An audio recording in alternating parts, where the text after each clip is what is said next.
What's up, guys? It's your man, Donovan Sharpe, and welcome to this special Friday edition of Sharpe Shorts.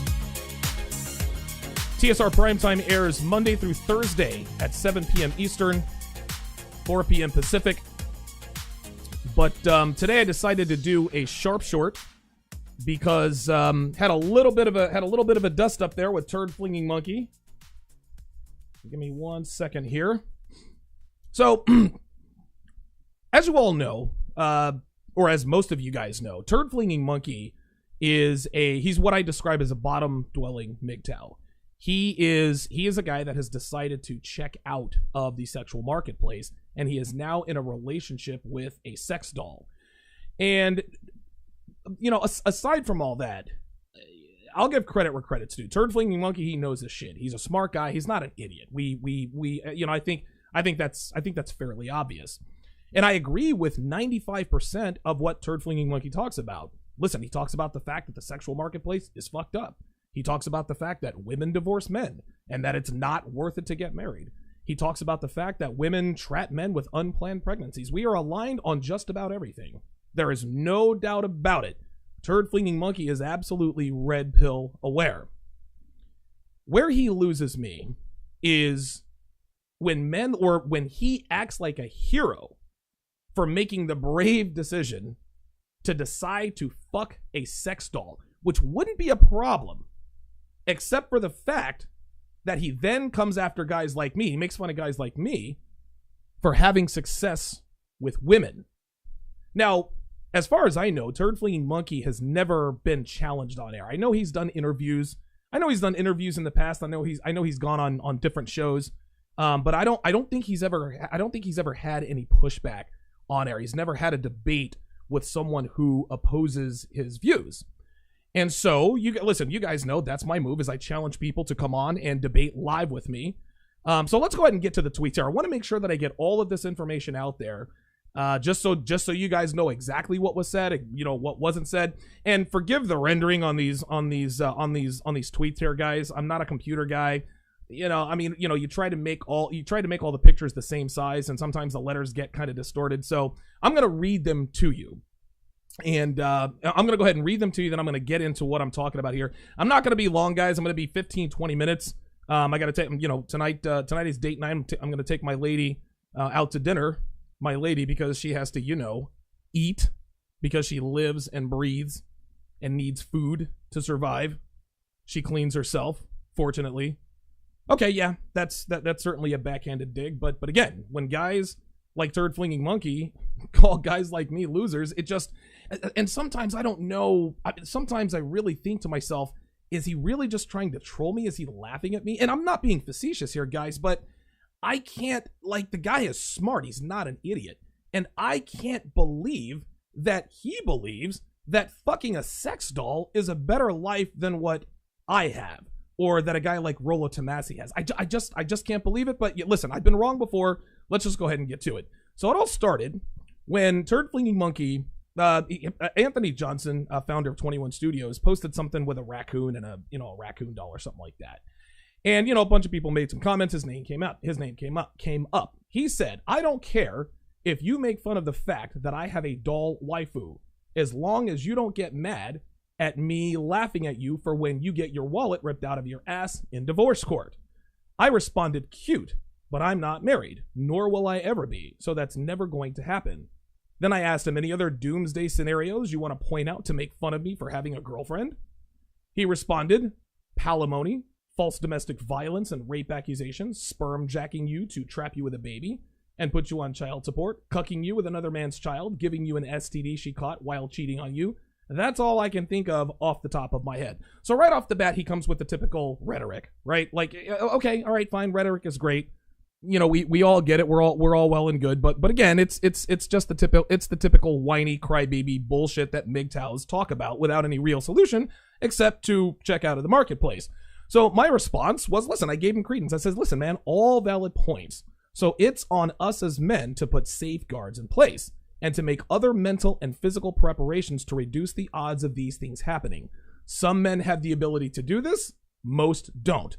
Other men fuck dolls." Now, In retrospect, I probably shouldn't have taken that dig at him because, of course, he got all feminine and emotional. So let's just go ahead and move on here. So he responds, the only true, and he didn't take the bait. Okay, so he showed a little maturity there.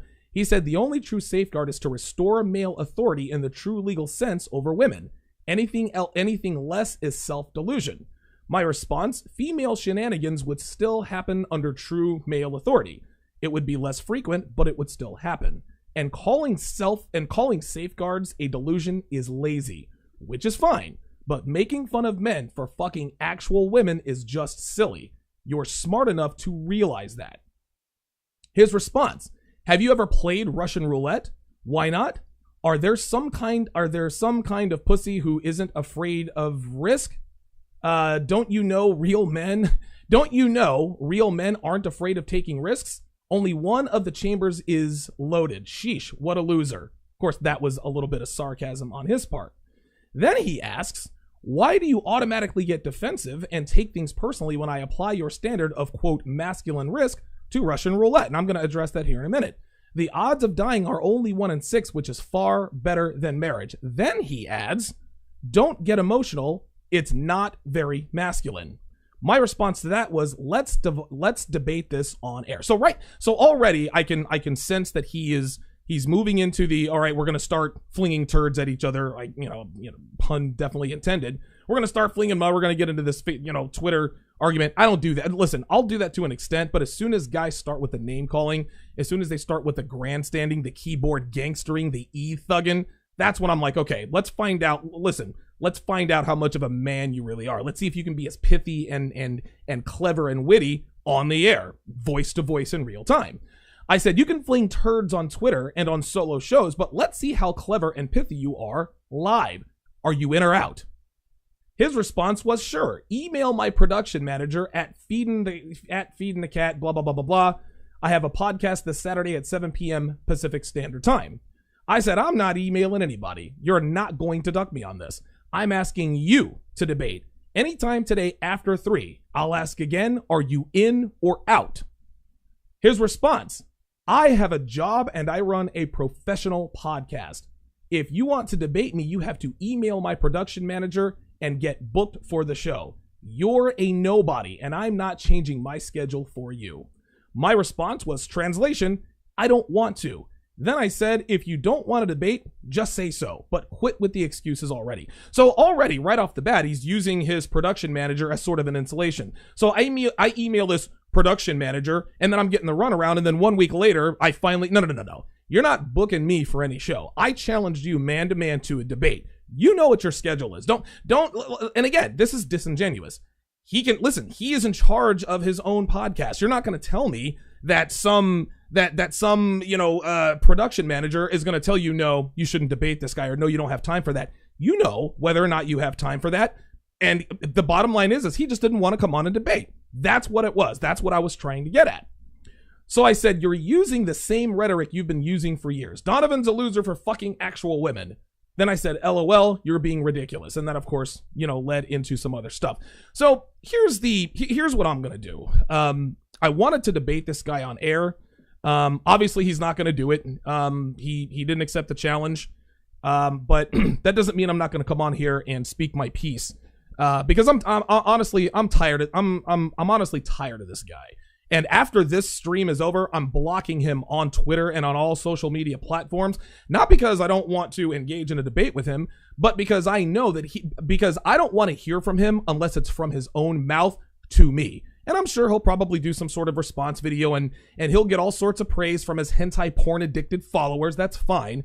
But the fact remains is that when the rubber meets the road, you don't want to debate someone. You don't want to talk to someone who has an opposing view on just a small part of your belief system. You want to be in the echo chambers. You want to be you want all the praise from all your little, from all your little jerk off, your little jerk off fans, which is exactly what they are. And if you're one of turd flinging monkeys fans, fuck you guys. I don't give a shit what you guys think. Dude, your leader fucks a goddamn sex doll, man. Like, anyway, let's dispense with the mudslinging. Let's just go ahead and get to this, because again, I'm a little bit short on time here. The juice isn't worth the squeeze. This seems to be the battle cry. of low level MGTOWs at this point. And when it comes to the juice isn't worth the squeeze, what that means is pursuing women isn't worth the trouble. You're right, turd flinging monkey. In most cases, it's not. But did it ever occur to you that that women don't offer the same juice to every man she meets? For example, a man who has his shit together, he chats up a girl, he gets her number and starts fucking her. He doesn't cater to her whims. He texts and calls her when he wants to. He's not up her ass all the time, and he doesn't tolerate her shenanigans. Guess what? She's gonna fuck him anytime, anywhere he wants. All he has to do is call her or text her with the time and the place, and she's there. What's more is because he has his shit together, she treats him well. She cooks for him. She's kind. She's feminine. The whole nine. On the flip side, he doesn't buy her shit. He doesn't give her money. He doesn't pay her bills. He doesn't worship the ground she walks on and doesn't spend much time thinking about her outside of when he fucks her. Now, ask yourself this. Is that guy thinking the juice isn't worth the squeeze? Of course not. He's got pussy at the ready whenever he wants. Plus, he has a kind, beautiful, feminine woman, acting woman, who makes herself available to him anytime he wants. Now, that guy that's fucking that woman, he's not gonna make the mistake of marrying her, because he knows that as soon as he does that, all of his leverage goes right out the door. And this is where Turd Fleeing Monkey and I are in lockstep. Marriage is not even close to worth it. Dude, you're getting no argument for me on that one. But men with red pill awareness, we know that marriage is a bad bet, right? Well, what about Rollo Tomassi? Guys, Rollo Tomassi is an outlier, and he knows he is. He says this all the time. He says, listen, I'm married, but do as I say, not as I do. Rollo realizes that he is fortunate to have what he does. Yes, his red pill awareness keeps his woman in line, but he'll be the first to tell you that his situation is not the norm. He has also said on the air, he is fully aware that his woman could go feral at any time for any reason. Now, would Rollo Tomassi himself tell you that the juice isn't worth the squeeze? Of course not. He's been married for 20 plus years to a beautiful woman who loves and respects him. Could it all go sideways? Of course it could.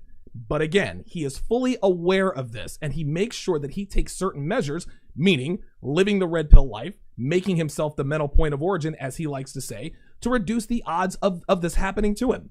It's the same thing with my woman. Guys, listen, you guys know Devon's as hot as they come. You guys know that. You guys have seen pictures. I don't show her face because, of course, trolls would come after her and this and that and the other, right? And if you want to see what she looks like, come to the 21 convention. She will be there with me.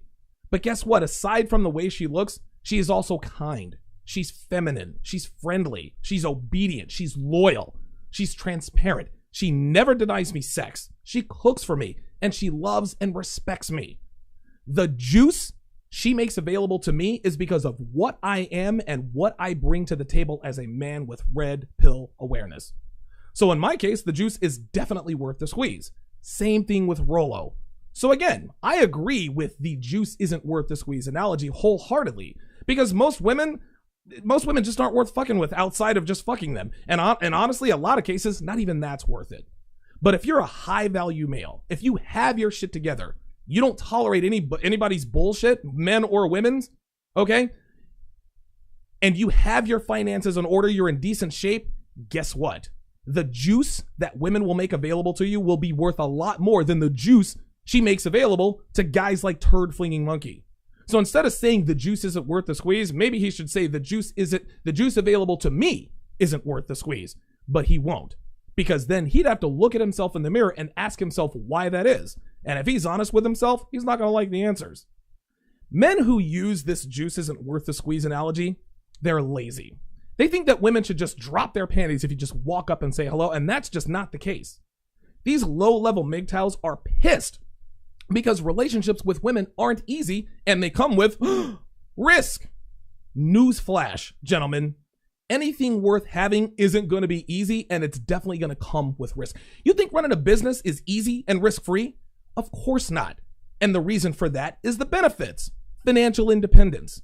You don't have any bosses. Well, I've run a couple of businesses, and you go from having one boss to having about 20 bosses when it comes to regulations and inspectors and blah, blah, blah, blah, blah. But that's another podcast for another time. But listen, you call your own shots. You hang your own shingle. You start a legacy. You can be your own person. The list goes on. Many people fail at business. As a matter of fact, most people do.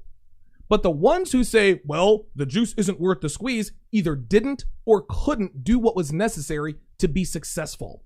And that's exactly what men like Turd Flinging Monkey cling to in order to keep from holding themselves accountable for their own failures with women. And what do people do when they fail at business and want to start another one? They learn from their failures. They adjust, they evolve, they put safeguards in place, they make better decisions, and they try again with the lessons that they've learned. It's the same with women. Turd Flinging Monkey isn't interested in that, but he wants to make fun of men who are. You don't just get to exist and expect beautiful women just to fall all over you and pledge their undying loyalty just because you have a dick. It takes work. And if you're not capable or willing to do the work, fine. But making fun of the men that do, that is transparent, cowardly, and envious. And you know it. Ha ha ha ha. Look at Donovan and his hot girlfriend who cooks for him and loves him and respects him. What a loser. That's the same thing as saying, ha ha ha, look at Jim. He's failed at 4 businesses and wants to start another one. What a loser. True masculinity is not letting failure defeat you. Guys, listen, we all fail a lot more than we succeed. There's no doubt about it. And listen, I can understand why a lot of men give up. Again, I understand why Turd Flinging Monkey lives the life he lives, right? But the most successful men in the world fail more than anyone. The difference is that they didn't let failure stop them from getting what they wanted. No, women are not necessary for a man to be truly happy. I think we've all figured that out. But every man with a cock and a pair of testicles knows damn well that the presence of a beautiful, kind, feminine woman who loves and respects you makes life a lot more enjoyable. There aren't that many around, you saying? Okay, fair enough. I'll give you that. But there aren't that many men who are worthy of having these kinds of women around either. And if you want to know how to become that kind of man, come on over to DonovanSharpe.com and we'll get that worked out. Let's address this Russian roulette thing, right? He says messing with women is like Russian roulette, and that's just false. Yes, there are certainly risks and downsides that come to commingling with females. They're all well documented. We talk about them all day, every day. But there's also upside to messing with women, which is why we pursue them in the first place. Nobody's going out and playing Russian roulette for fun. Why? Because there's no benefit. Best case scenario is that you live if the chamber happens to be empty. We as men pursue women because we want sex. We want companionship. We want loyalty. We want femininity. These are all obvious benefits, which again is why we continue to pursue women. But there's no benefit to playing Russian roulette. Nobody's going to take a risk if there's no reward. And Russian roulette offers no reward. Pursuing women does. Russian roulette, comparing women to Russian roulette, it sounds clever and cute, right? And it makes sense poetically, but when you really think about the comparison, you're comparing apples to light bulbs. Now, my response to his Russian roulette comment was, quote, I said, you're using the same rhetoric you've been using for years. Donovan's a loser for fucking actual women. You're being ridiculous, dude. Haha. He responded with, and I said this earlier, he said, why do you automatically get defensive and take things personally when I apply your standard of masculine risk to Russian roulette? I just addressed that. The odds of dying are only 1 in 6, which is far better than marriage. Then he said, don't get emotional. It's not very masculine. First of all, Turd Flinging Monkey, you fuck a sex doll. You're not going to lecture me on what masculine is or masculinity is or is not. Turd Flinging Monkey telling me that's not masculine is like a fat guy at a gym telling me I'm out of shape. Doesn't make sense. Fucking an actual living, breathing woman, okay, who isn't a troll, right? Like, go out and fuck an actual living, breathing woman who isn't a troll, who isn't a fatty or an ugly, and then come talk to me. Until then, stay in your lane. Secondly, getting emotional about something doesn't mean a person isn't masculine. Dude, masculine men get emotional all the time, right? Okay, listen, we have emotions like everyone else. Expressing them now and again doesn't mean we're not masculine. Plus, my response wasn't defensive at all. Turd Flinging Monkey just brought that in so that he could say, don't get emotional. It's not very masculine, which incidentally enough is a response from the feminist playbook, which doesn't surprise me. So yeah, I get emotional at times. You guys know I have an anger problem. I have an anger management counselor. And no, that doesn't mean I get my masculinity card taken away. And if it does, it's damn sure not going to be taken away from a dude who fucks a sex doll. Speaking of the feminist playbook, Turd Flinging Monkey used another feminist response.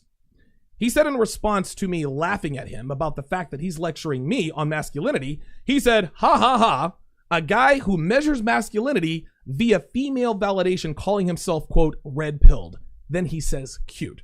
So not only is he now in my frame, and he proved this by using the word cute, which is what I used earlier, he starts with the shaming of men like myself who are actually proud of our success with women. So the question is, does success with women prove a man's masculinity? Well, let's explore that. Women, this is very simple. Women are attracted to masculinity. Men who exhibit masculinity have more success with women. They fuck more women. They get more commitment and better treatment from beautiful women. But Donovan, guys who aren't masculine get laid all the time. Yes. Yes, they do. By fat girls, ugly girls, and sex dolls. But beautiful women are attracted to raw masculinity. They don't fuck guys who aren't direct. They don't fuck guys who don't have a commanding presence. They don't fuck guys who are afraid of women. They don't fuck guys who are afraid to correct a woman. They're not fucking guys who aren't masculine. So does consistent success with beautiful women prove masculinity? Of course it does. Women like masculine men. So the more success a man has with women, the more masculine he is. Simple math.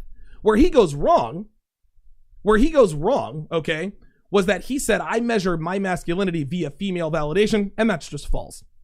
I don't have to measure my masculinity. My lifestyle does that for me. And my lifestyle includes many beautiful women, one of which happens to be in a relationship with me right now. Turd Flinging Monkey also said that I was a nobody. Now, here's the thing. I agree with him on this. Turd Flinging Monkey is right. I am a nobody. Compared to him, I have a nobody. Listen, all props to him. He's got something like 200,000 subscribers on YouTube. Dude, before my YouTube channels got taken down, I barely had 10,000. Turd Flinging Monkey has more fans than I do, and he has a much farther reach than I do. There's no doubt about it. So compared to Turd Flinging Monkey, I'm definitely, dude, nobody knows who the fuck I am, right? Maybe a few red pill guys, but nobody knows who the fuck Donovan Sharpe is. Fuck, listen, there's no doubt about that. But you want to know why that is? You want to know why more men follow Turd Flinging Monkey and why most men have no idea who this nobody Donovan Sharpe is? It's the same reason why most people aren't in good shape. It's the same reason most people live check to check. And it's the same reason most men reject the red pill. It's hard. The red pill life is fucking hard, guys. You got to stay in shape. You got to deprive yourself of useless indulgences to save money. You got to be fearless with women. You have to keep your woman in line, which is really fucking hard these days. Trust me. You have to do and literally be the polar opposite of what you were raised to believe that you have to be. And in order to maintain that, you have to do that in the face of a culture that does everything in its power to make sure it's as difficult as possible to live that life. It is literally us against the world, guys. Turd Flinging Monkey has much more of an influence than I do because being a MGTOW is easy. All you have to do is sit around, bitch about women, and make fun of guys who admit they actually like pussy. It's easier to sit at home and jerk off to porn or buy a sex doll than to pursue actual living, breathing women. Now, MGTOWs are in lockstep with everything the red pill endorses except for pursuing women, which incidentally enough happens to be the most challenging element of the red pill life. MGTOWs have decided to eliminate women because it's just too hard. Women should love me for me. I should be able to fuck beautiful girls because I have a dick. Oh, wait. It's not like that? You actually have to work to get and maintain the affections of beautiful women? Fuck that. It's too hard. Fuck women. Bitches ain't shit. Living the MGTOW life is far easier than living the red pill life. And that's why MGTOWs will always outnumber the red pill guys something like 10-1. You want to know? Here's another thing. You want to know why Turd Flinging Monkey still has his YouTube channel? You want to know why he's got hundreds of thousands of subscribers? It's because he's not a threat, guys. Guys like me talk about how to fuck beautiful women without having to spend exorbitant amounts of time or emotion or money. And Turd Flinging Monkey is just telling guys to leave the sexual marketplace completely. Of course they're going to let him stay. They don't give a fuck about you because you're not a threat to feminism. You're telling guys who couldn't get laid in the first place to check out and stop pursuing women? Dude, girls are like, bye, we ain't fucking y'all anyway. And you know what? They're right. When men like you stop pursuing women, it affects the sexual marketplace not one bit. Girls weren't fucking y'all in the first place, so leaving doesn't make a damn bit of difference. Hell, if anything, it clears the way for men like us to actually date and fuck these girls. And we will absolutely not marry them, and that's exactly why they'll keep pursuing us. Turd Flinging Monkey, you think you matter, but you don't. Your lifestyle is easy, and that's why I'm a nobody and you're a god to men addicted to hentai porn. You're not a threat to feminism, and that's why your YouTube channel will never be in danger of being taken down. And it's funny, your YouTube cover art says, the following content has been identified by the YouTube community as inappropriate or offensive to some audiences. Viewer discretion is advised. YouTube saw that and said, oh, how cute. Bless his little heart. Your content isn't inappropriate or offensive. You're a guy who fucks a sex doll, who bitches and moans about what he can't have from women. You're not offending anybody. Your channel is safe. Trust me. Turd Flinging Monkey also called me delusional for suggesting that safeguards can reduce the odds of a man getting got by a woman. Again, this is disingenuous and misplaced. I am well aware of the fact that my relationship could go sideways at any time for any reason. But guess what? I'm prepared for when and if that happens. If Devin decides to move out of here, trust me, I'll be more than all right. Okay? I'm not going to sit here and say I wouldn't be bummed out, but life goes the fuck on. Turd Flinging Monkey tries to, he keeps trying to put me in this marriage bubble to fit his narrative.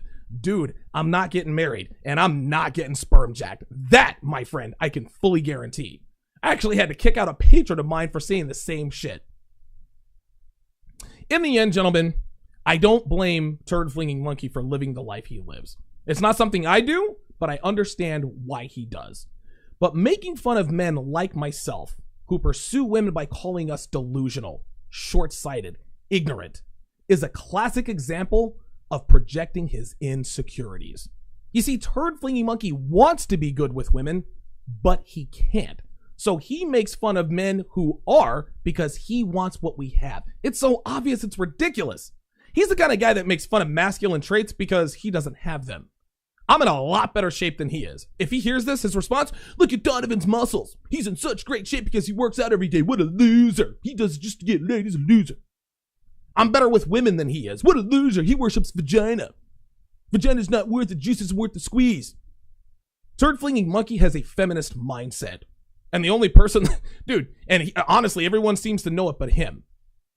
Females let pride and stubbornness keep them from getting what they want.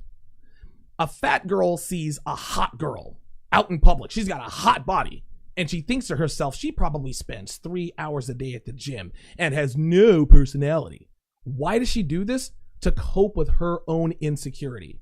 Her pride will not allow her to have an honest conversation with herself. Her pride won't allow her to think, I'm fat because I don't work out and I eat like shit. She's hot because she works out and watches her diet. Turd Flinging Monkey has the same mindset.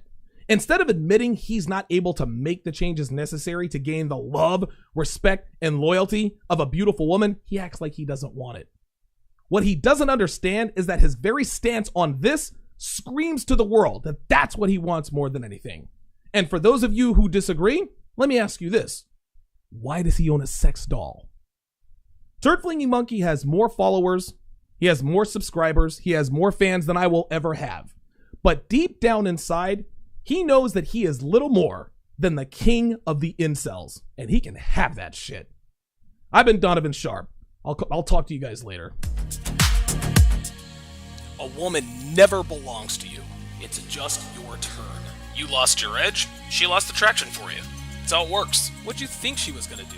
Tell you she cheated? Men cannot afford to get complacent in relationships. Get your fat ass off the couch, start lifting weights, and learn game. You're welcome. And now your man, Donovan Sharpe. What's up, guys? It's your man, Donovan Sharpe, and welcome to the 992nd edition of TSR Live, your daily dose of toxic masculinity, misogyny, and small dick energy. It is Monday, July the 17th of 2023. It is good to have you all in here today. We're only streaming on YouTube right now. Yeah, we're only streaming on YouTube right now, guys. Because I was running a little bit short on time, and I really want to make being on time a bit of a priority. TechnomHB5 says TFM chooses the incel life due to a false EPAR accusation ruining it. Yeah, I've heard about that. I've heard about that. And that to me, that's a perfectly good reason to check out. Like I totally agree with it. Where I diverge is that yes, what happened to him was bad. But by the same token, and listen, there is no need to put yourself at undue risk. But if something happens to you one time, and I can sit here and say, well, that shouldn't scare you. Listen, I wasn't falsely accused of EPAR, right? But I was going to be the victim of a false domestic violence accusation. I had the presence of mind to take out my phone, record it. Thankfully, the Vegas cops could listen to it, and she was arrested for making a false charge. So I get it. I get it 100%. But like I said, or like I'm going to say, guys like TFM really honestly just need to go away and shut the fuck up because nobody gives a shit about their problems. They just don't. Giovanni Nunez, welcome to Chat Privileges. Oops, wait a minute, hold up. Y'all didn't hear that because my sound is not. There we go. All right, Johnny Nunez.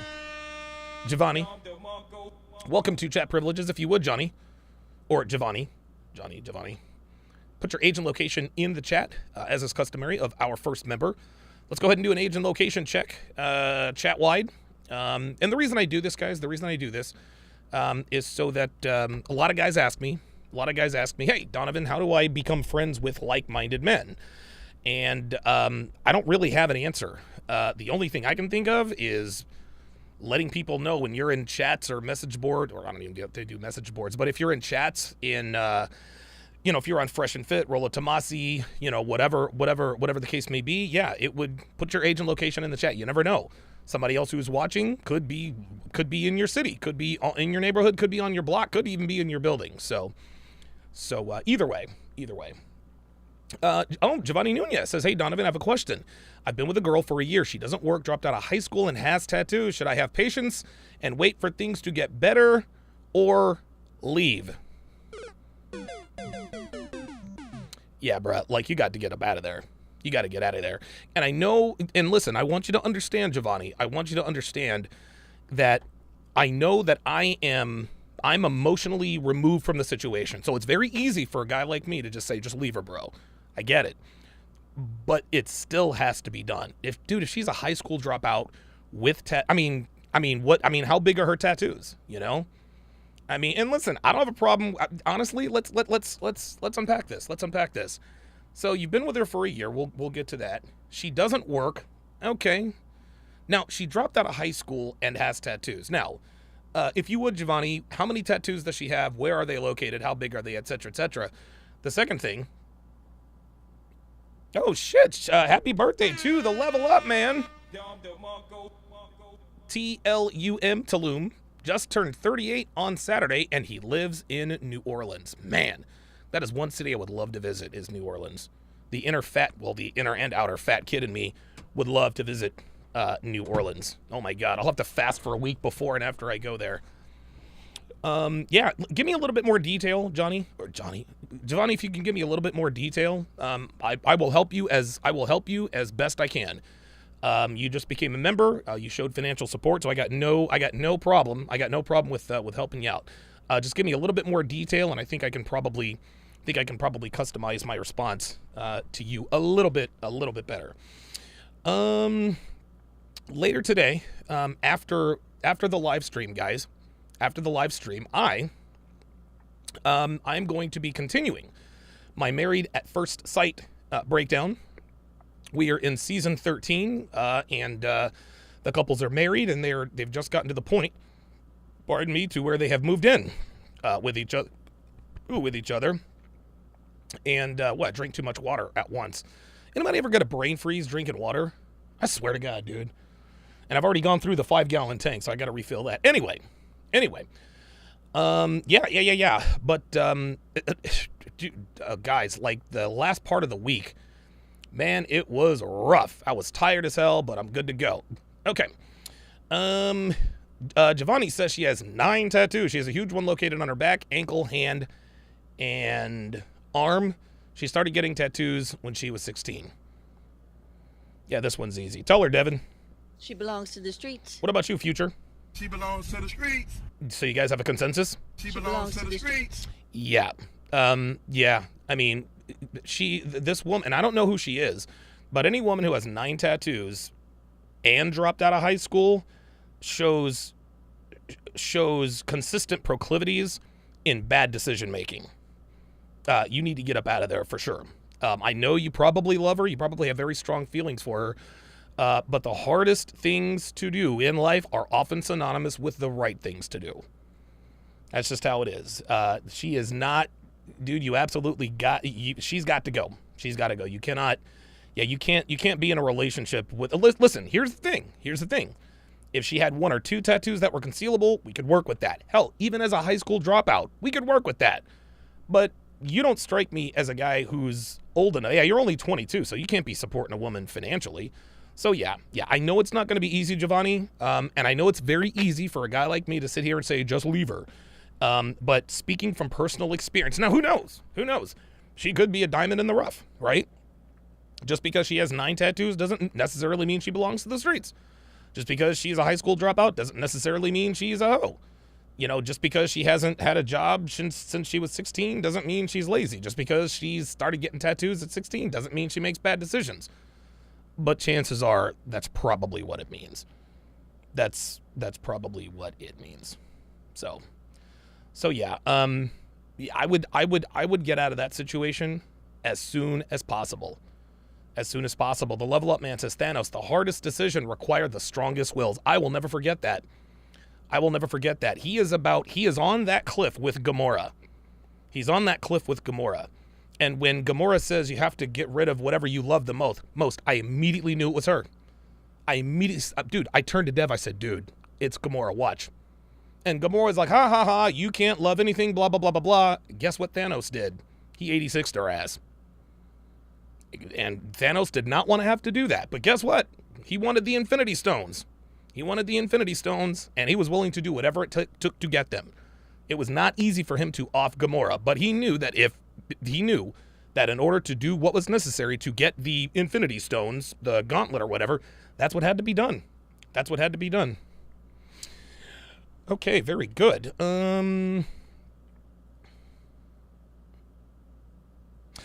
Giovanni says, I'm breaking it. It's going to be hard, but I feel like she's holding me back. Yeah, listen, Giovanni, listen, bro. Listen. It is going to be hard. But I promise you, when it's over, you're going to feel so much better. Listen, oh my God. You have no idea the weight that is lifted off of your soul when you end a relationship with a woman that you know you should have ended a relationship with a long, long time ago. Yeah, listen, if you have any other details, Giovanni, let me know. Shout out to Miami J, who's in the house. I was going to be on a podcast with him yesterday. I was just completely exhausted. Okay. All right. Very good. So shout out to King Dre. Hang on a second.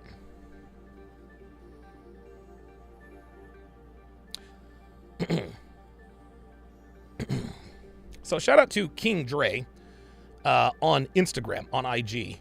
Dude's one of the best follows on Instagram. He drops solid game day in and day out. So make sure you guys give him a follow on King Dreism. And really, I got turned on to him by MLD. Because MLD is that dude. Like, he swears by this guy, King Dre, I think is one of his mentors. But King Dre's a lot like Lucario, in that he has a slightly different outlook on a lot of fundamentals we teach here in the Sphere. He's not the typical same old women are terrible or 6 signs she's for the streets. No, he's very thoughtful. He's extremely truthful, and he talks about the kinds of things that really not enough of us talk about in the space. So shout out to him for providing me with the quote I'm going to flesh out right now. So King Dre says, and I quote, "You must have a woman in real life who you are straightening out, fixing, upgrading, leading more correctly before you jump on these internet streets, thumping your chest at random women and complaining."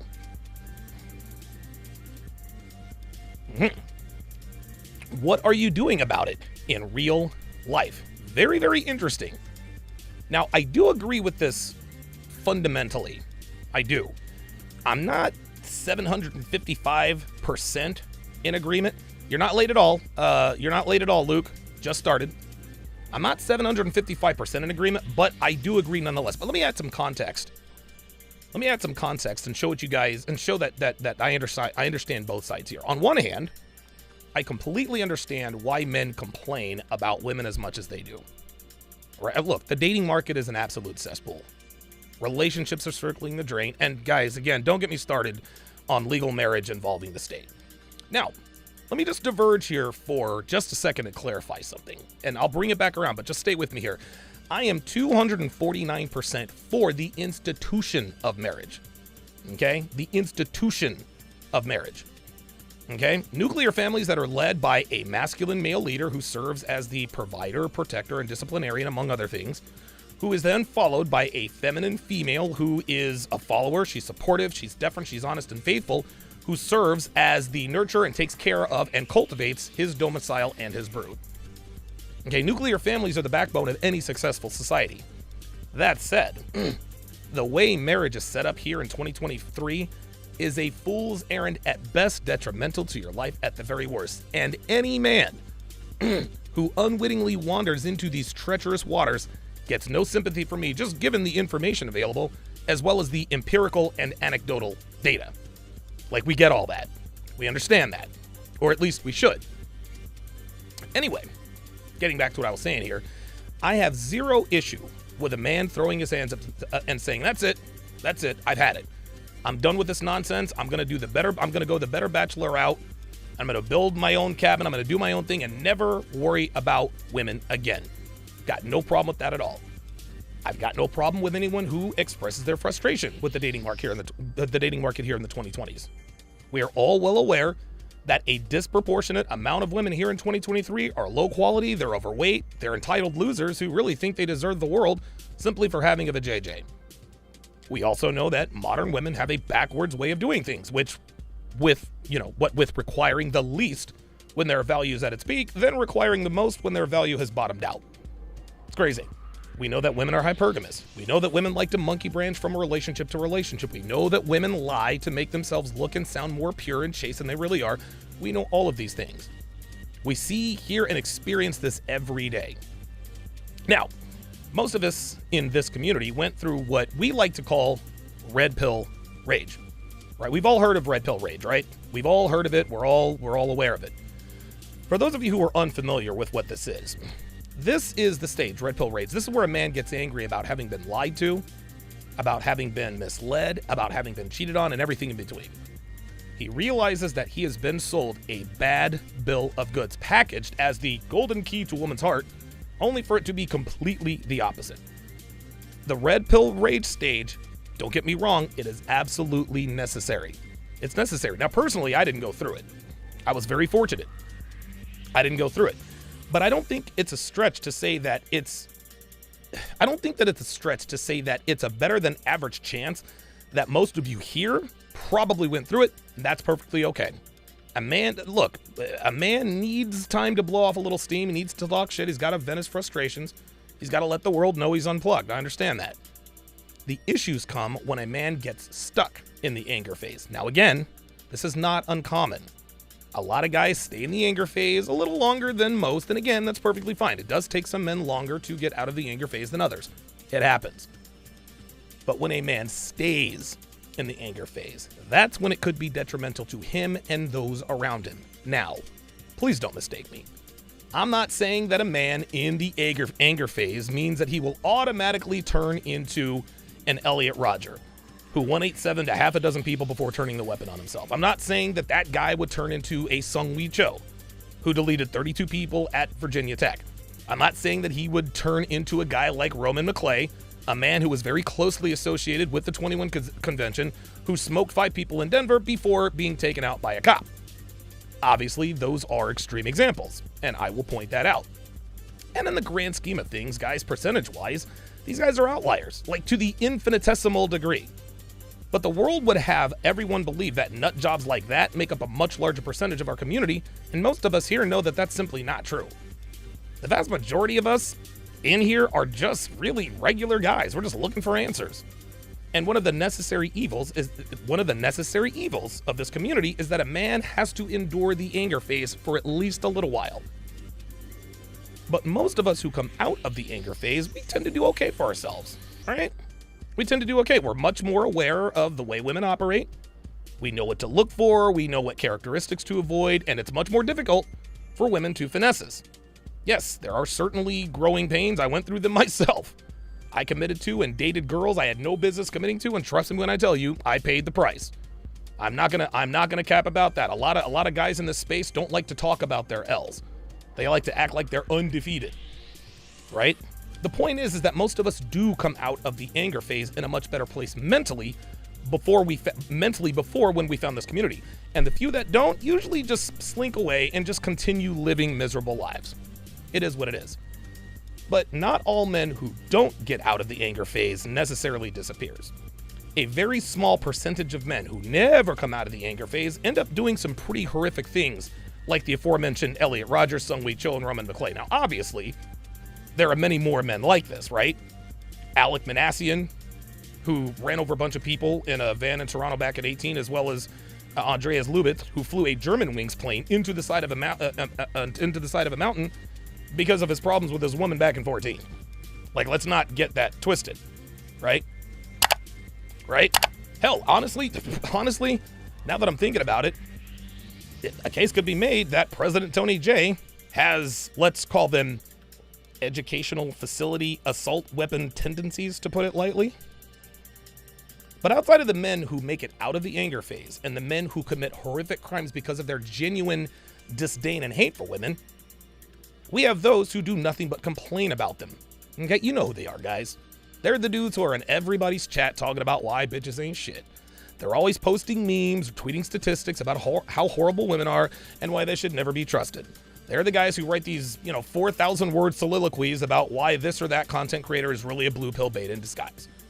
These are the guys who like to disagree with us under the guise of just looking out for the fellas, when it's really just anger and envy that they didn't have the resolve, the drive, or the discipline to improve their overall value and increase their social skills to attract persons of the opposite sex.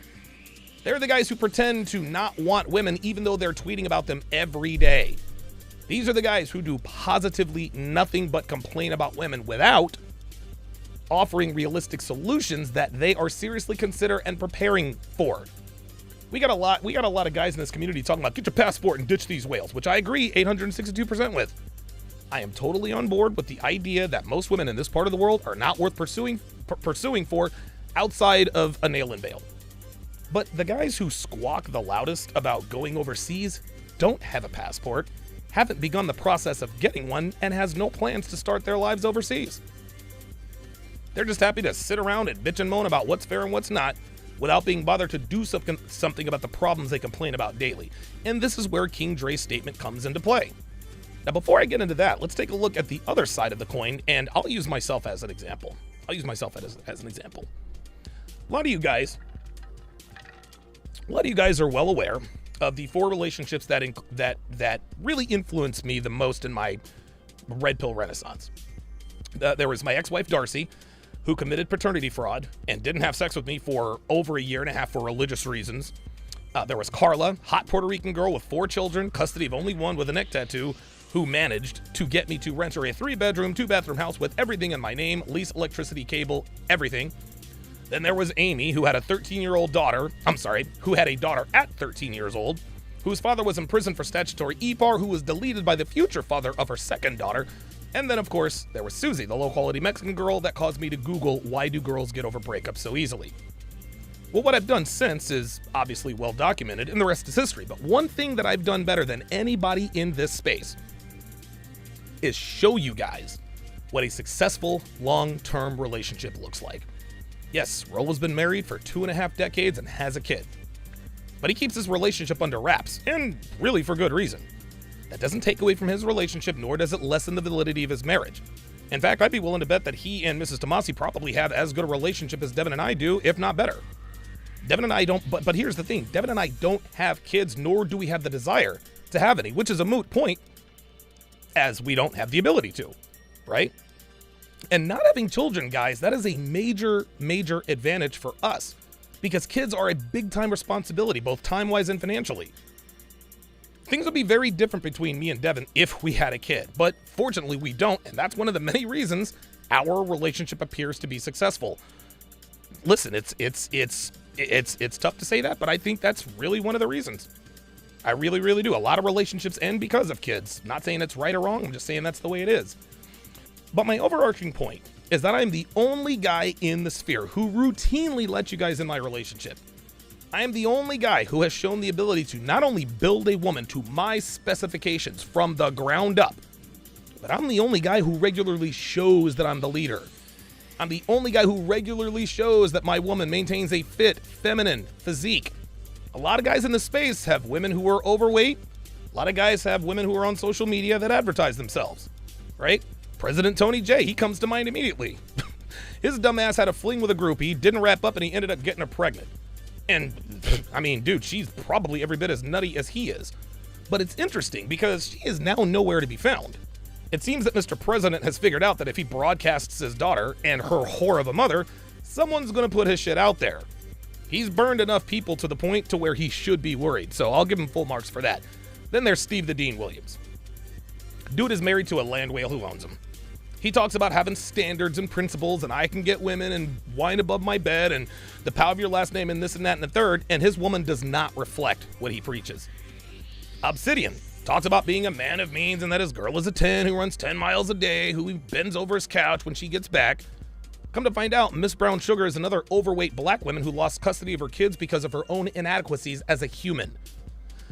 Then there's Destiny, whose wife is younger and hotter than Devin. But I think we can all agree that having a hotter, younger wife doesn't count if you allow her to fuck other dudes on the side and publicly discuss it, no less. Now, a lot of you guys might be thinking, come on, Donovan, you don't have to tear people down like that to make yourself look better. And to that, I say I'm not tearing anyone down. I'm simply stating the truth.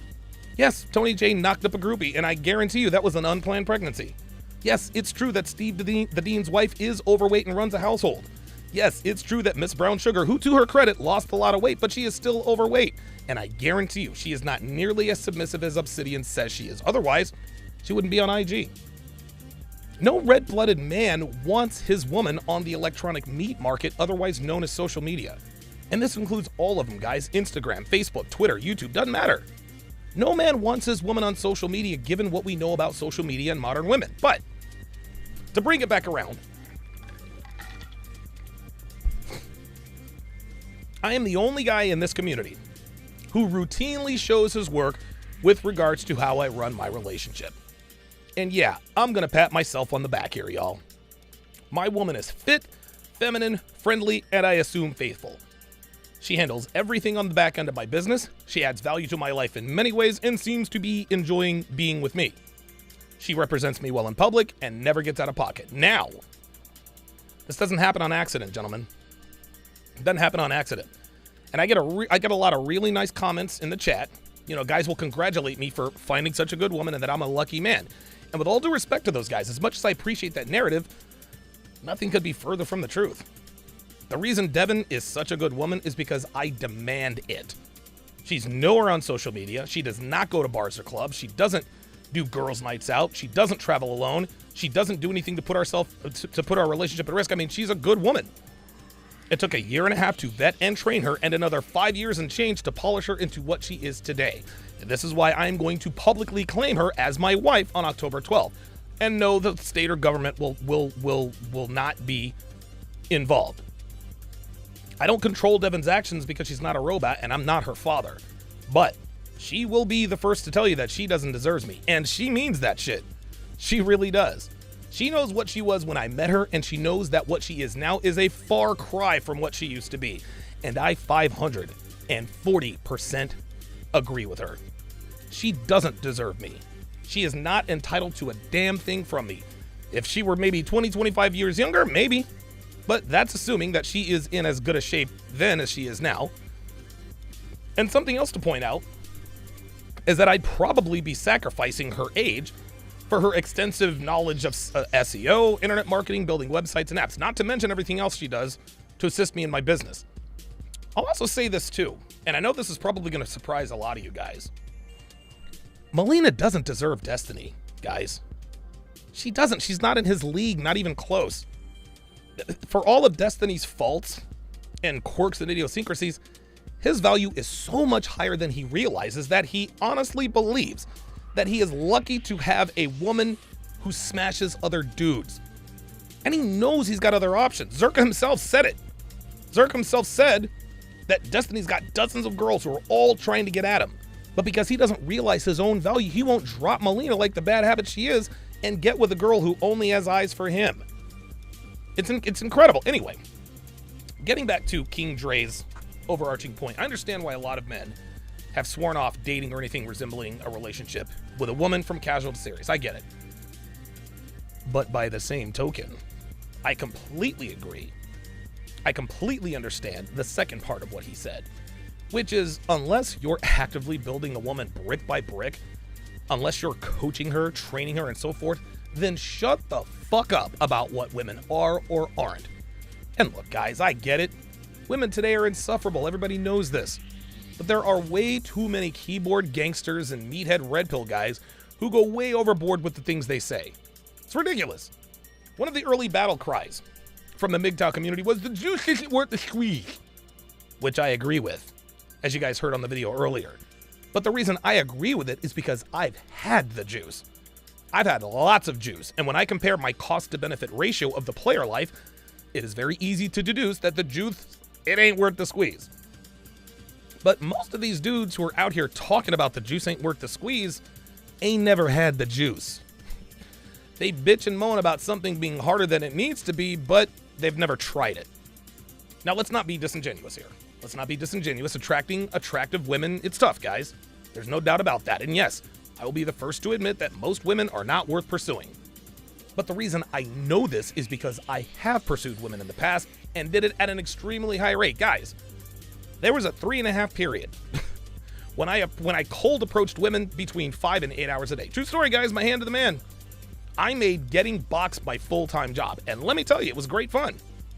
Nothing, gentlemen, and I mean nothing, is more satisfying than approaching a beautiful woman, talking her up without being rejected in the first 3 seconds, and actually getting her number. And to be honest with you guys, and this is actually quite funny. Number closing a pretty girl always gave me a much bigger rush than actually closing the deal in the bedroom. Maybe it's the salesman in me, right? In that it's never as thrilling to close a warm lead than it is a cold lead.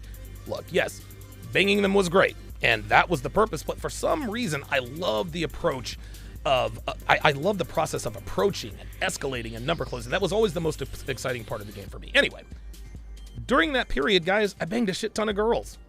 And don't mistake me, it was a magic carpet ride, guys. Yeah, it had its ups and downs, but experience-wise, it was a net positive. Financially, not so much, which is where the squeeze conversation comes in. Guys, I've had relationships of all kinds with these chicks.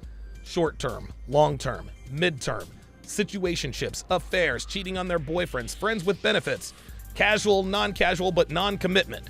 Or casual, I've had casual relationships. I've had non-casual relationships, but non-committal. I've had relationships that started casual, ended up being serious, everything in between, guys. I mean, guys, you name a situation, well, I'll put it to you this way. You name a relationship situation, chances are I've probably been in it. I've approached literally thousands of girls over, I would say, a 42 to 45 month period for thousands of hours. Gentlemen, that makes me qualified to say the juice isn't worth the squeeze, because I squeeze as much as anybody out there. You can't talk shit about a car. You can't give a bad review on a car that you never drove. I can definitely attest to the fact, just given my experience, that most women these days are not worth pursuing, because I lived that life for years. And I can personally attest to the losses in time and money in pursuit of the all-important box. But the guys out here who do nothing but complain without offering solutions are outing themselves as the kinds of men who lack the requisite experience to speak with the level of authority they speak with. And you can always tell who these frauds are. You can always tell. Guys like John Anthony, who actually believes that people believe he's banged 1,400 girls, which we know is mathematically impossible, because at his age, banging that many girls would have required him to start from age 0 and adding 40 new girls per year. And I'm willing to bet that he wasn't sexually active as a toddler. That guy's a fraud. Nobody believes his ridiculous stories because they just don't add up. Easy. Then there's guys like this chronic zombie idiot, or dead chronic something like that, who know what he's ever seen before, but he seems to know everything there is to know about the manosphere. All he does is just talk shit about a bunch of people. Dude's probably never been in a fight before, and he'll probably do a video on me. I don't give a shit, dude. I don't give a shit. Nobody knows what the fuck you look like, man. Like, you're not as important as you think. He's another juice isn't worth the squeeze guy. But any man who speaks with that kind of bravado, but hasn't shown his face, is a man who doesn't have the kind of experience with women that is required to speak with any authority.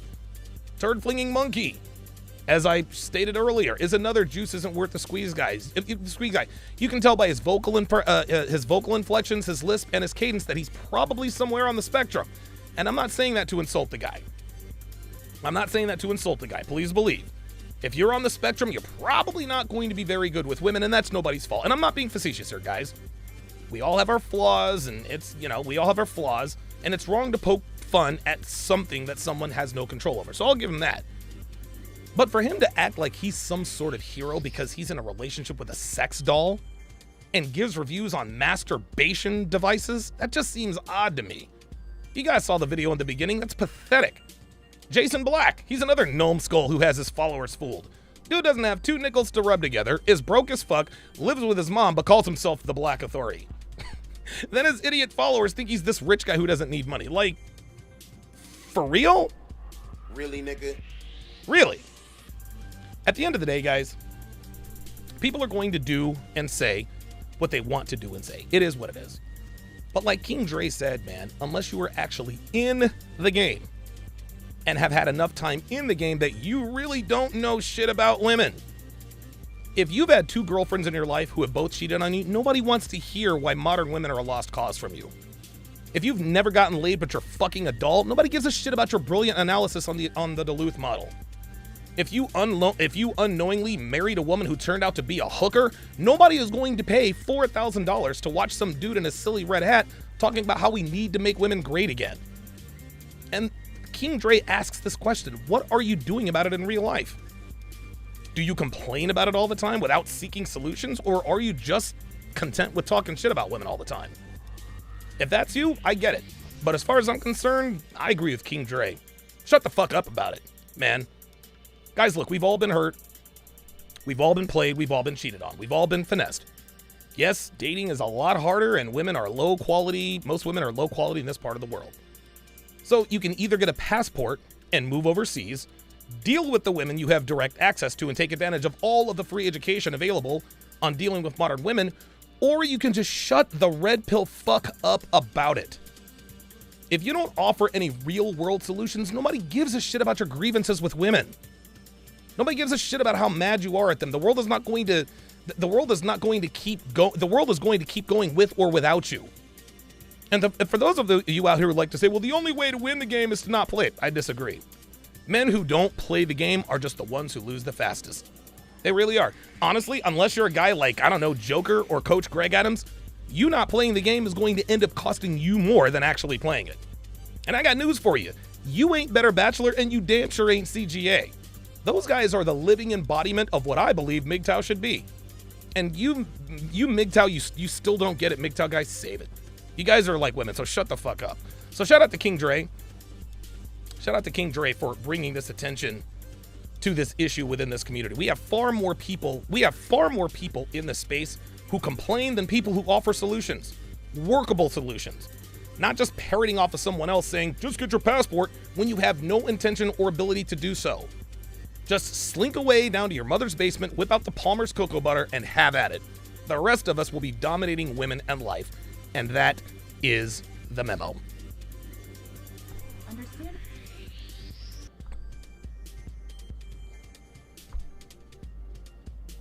Understanding women and increasing your dating success starts with Donovan Sharpe's massive collection of award-winning books and courses. Get off to a fast start and jumpstart your masculine renaissance with the 49 Laws of Sharpe. The 49 Laws of Sharpe is the perfect quick start guide for any man new to this community looking for the answers that keep them up at night after a bad experience with a woman.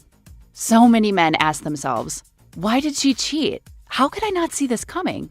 Why did I miss the signs? And how can I avoid this in the future? The 49 Laws of Sharpe will answer these questions and many more. This will give you a rock-solid foundation upon which to build, develop, and cultivate your newfound identity, and put you miles ahead of your competition.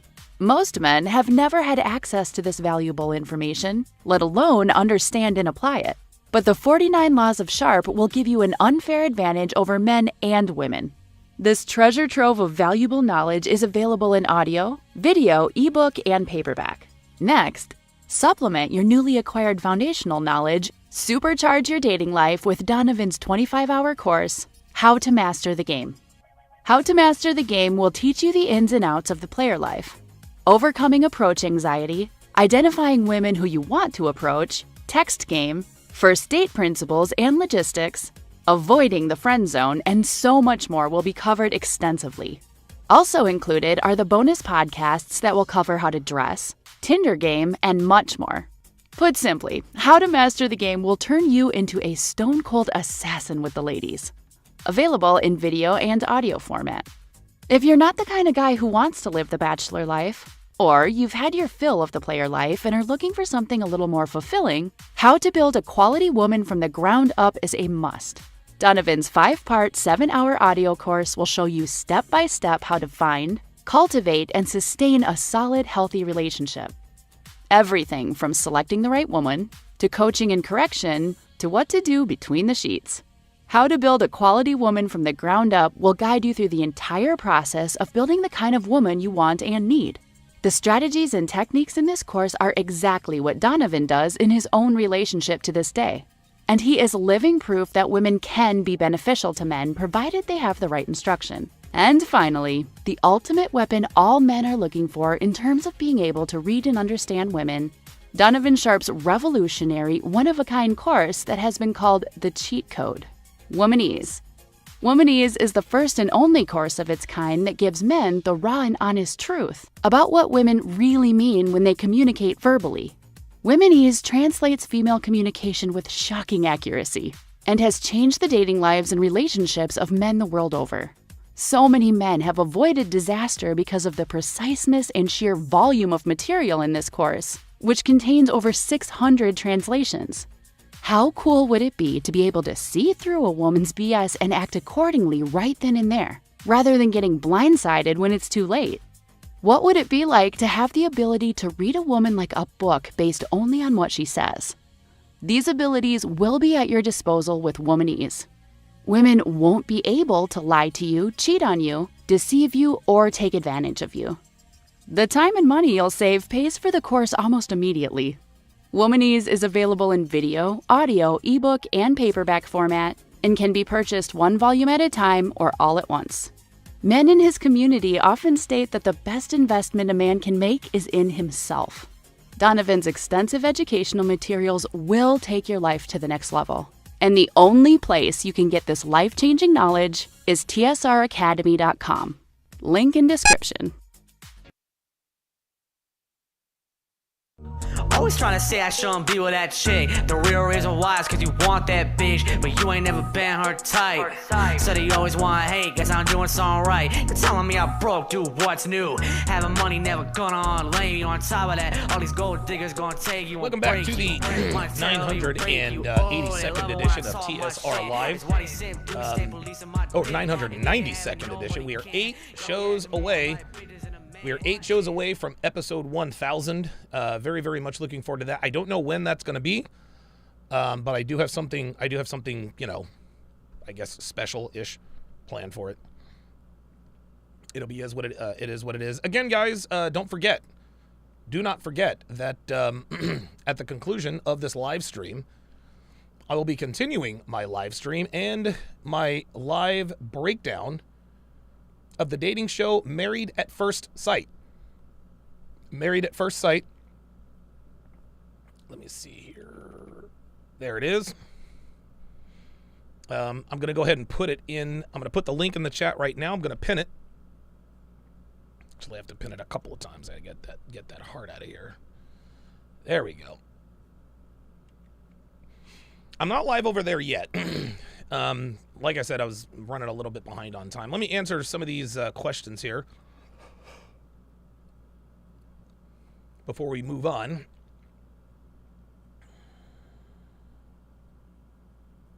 Ken Rose with the $5 super chat. Appreciate that very, very much. Yeah, so it looks like Giovanni Nunez is about to get out of a really bad situation. Says I go to her house often. I've seen that her mom doesn't respect her dad that much, and she began giving me the same little problems when it comes to her language. So I guess she's Hispanic. Says when I started dating her, I ignored all the red flags. She had like posting provocative pictures on Instagram, oh boy, and having a public account with over 1,000 followers, which are all men's. I called her out. She told me I'm being insecure. I guess it's my fault for ignoring the flags. Hey man, we've all been there. We've all been there. Like I said, man, we have all committed to and dated women we had no business committing to or dating. So don't feel bad about it. You're only 22, man. Like, honestly, dude, you're lucky you're here. I didn't find this community until 10 years later.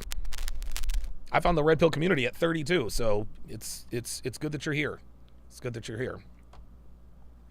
Let me crank down the AC here because it is a really... Man, oh man. Dude, the weather here has just been crazy. It's either thunderstorms or heat waves out here in Philly. Yes, shitting in the woods. Can't forget about that. Cannot forget about that. Roadblock 85 with the $10 super chat. Says, men crying about women with no skin in the game are the plus-size females who say that gym or dieting doesn't work. A good result was never supposed to come easy. Bitches getting too comfortable. Yeah, man. Yeah. There are a lot of, listen, man, there are a lot of guys in the MGTOW community that the excuse that they come up with, it's basically they're saying, if there's any risk involved, I'm not interested. Life comes with risk. Having a good woman in your life is beneficial, but it doesn't just come for nothing. It doesn't come for free. You got to be about your shit. You got to have some value with you. You got to know how to handle women. You got to know all that stuff. Got to know all that stuff. Women don't just come ready-made for relationships anymore, guys. They don't. They need to be trained and they need to be coached. And if you don't have what it takes to train or coach them, then guess what? Yeah, Mike Steele says, there are days I feel, quote, behind because I didn't know these things till 35. Exactly. Exactly. And look, I'm 10 years older than Mike Steele. I'm still learning stuff. You know what I'm saying? So yeah, I get it. I get it, man. Look, we've all been there. We've all been there. All right, good stuff. All right, so here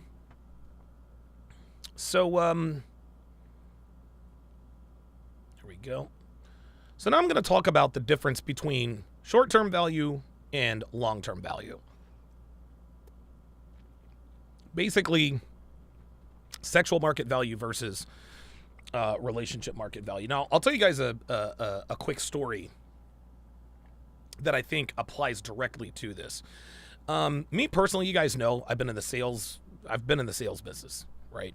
I've sold cars on a few different occasions. I've sold nude cars, used cars, luxury cars, everything in between. I've sold Hondas, Dodges, Toyotas, Audis, Chevys, Fords. I've sold them all. Now, a common conflict that occurs specifically with the male car buyer is the inner struggle between what they want versus what they need, right? As men, we want fast, beautiful cars. We want that sleek, aerodynamic style that all sports cars have. We want that engine that's going to roar when we hit the gas pedal. We want the car that goes from 0 to 60 in less than 4 seconds. You guys get the idea. But what a man wants in a car isn't always necessarily what he needs. What most men need out of a car is a low car payment, low insurance, reliability, safety, great fuel mileage, and most of all, a great warranty. Now, let's take a look. Let's take a look at a couple of car models I used to sell and sort of compare them, right? The Dodge Viper and the Dodge Stratus. The Dodge Viper, guys, if you've seen it, clearly a more aesthetically pleasing car. It's faster. The engine's superior. It's a chick magnet, or at least it used to be. But that car payment is going to be extremely high. The insurance is going to be expensive. And dude, it has terrible gas mileage. I think the '03 Viper got like, I think 12 or 13 miles to the gallon in the city, maybe 19, 20 on the highway. Now, please believe it's a gorgeous machine, guys. It's fast, it's beautiful, it sounds like a monster when you rev it up, turns a lot of female heads. But there is an extremely high price to be paid, and at the end of the day, doesn't really have anything you need in a car other than reliability. And even then, if you open up the engine on a Viper more than you need, which is a temptation in and of itself, you're eventually gonna have engine problems, which reduces its reliability. Plus, parts and repair for a Viper is absolutely ridiculous. Guys, you are spending 4 figures every time you bring it in. Ilderton Dodge in High Point, North Carolina, if you don't believe me, look it up. Anyway, the Dodge Stratus, however, isn't anywhere near as gorgeous as the Viper. But it's a decent-looking car. You're not going to turn heads like the Viper would, but you're not going to get any accusations of driving a beat-up junk bucket either. It is much safer than the Viper, because if you get in an accident in the Viper, you're as good as gone. But the Stratus is far more likely to keep you alive. Now, the car payments for a Stratus will be a fraction of the Viper payment, the Viper car payment, so is the insurance. Every man wants to drive a Viper. And for a short-term fling, it's not a bad option, right? Maybe you lease it for a year or two and then return it. But it is never, ever a good idea to finance a Viper for 72 months.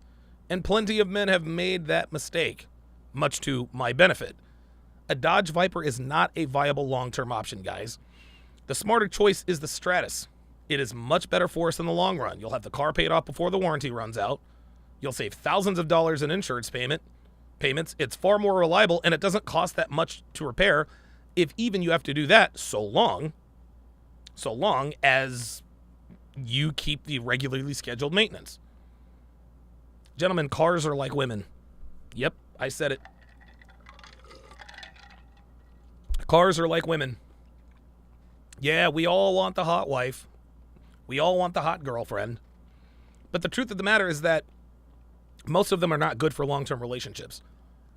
Unless she was raised on a farm without internet or in an Amish village without the internet, girls who have extremely high short-term value or sexual market value almost always have much less long-term value. Long-term value. In this environment, gentlemen, the things that make women sexually attractive are the same things that reduce their relationship market value, their long-term value. Take a look at any Instagram model's comments. Take a look at any of the comments, and there's no shortage of men saying things like wifey material. I think I saw something that what dude said, I would fight 3 mountain lions and crawl over broken glass for a chance to take you out, or some crazy shit like that. Most men foolishly believe that a woman who looks good will also make a good significant other, and we know that that's simply not true. And these men make this mistake in the real world. They grab the hottest girl they can find, thinking they've got the holy grail because she said she was traditional. But then they're devastated when she cheats on him 3 weeks after she told him she loved him, right? What a man wants in a woman isn't necessarily what we need in a woman, just like cars. Again, the Dodge Stratus isn't a Dodge Viper, not even close. The Viper has far more short-term sexual market value than the Stratus. But the Stratus has infinitely more relationship and long-term market value, which makes it the better choice for the long-term. Men, we need to start approaching relationships the same way. It's hard, I know, but it's necessary.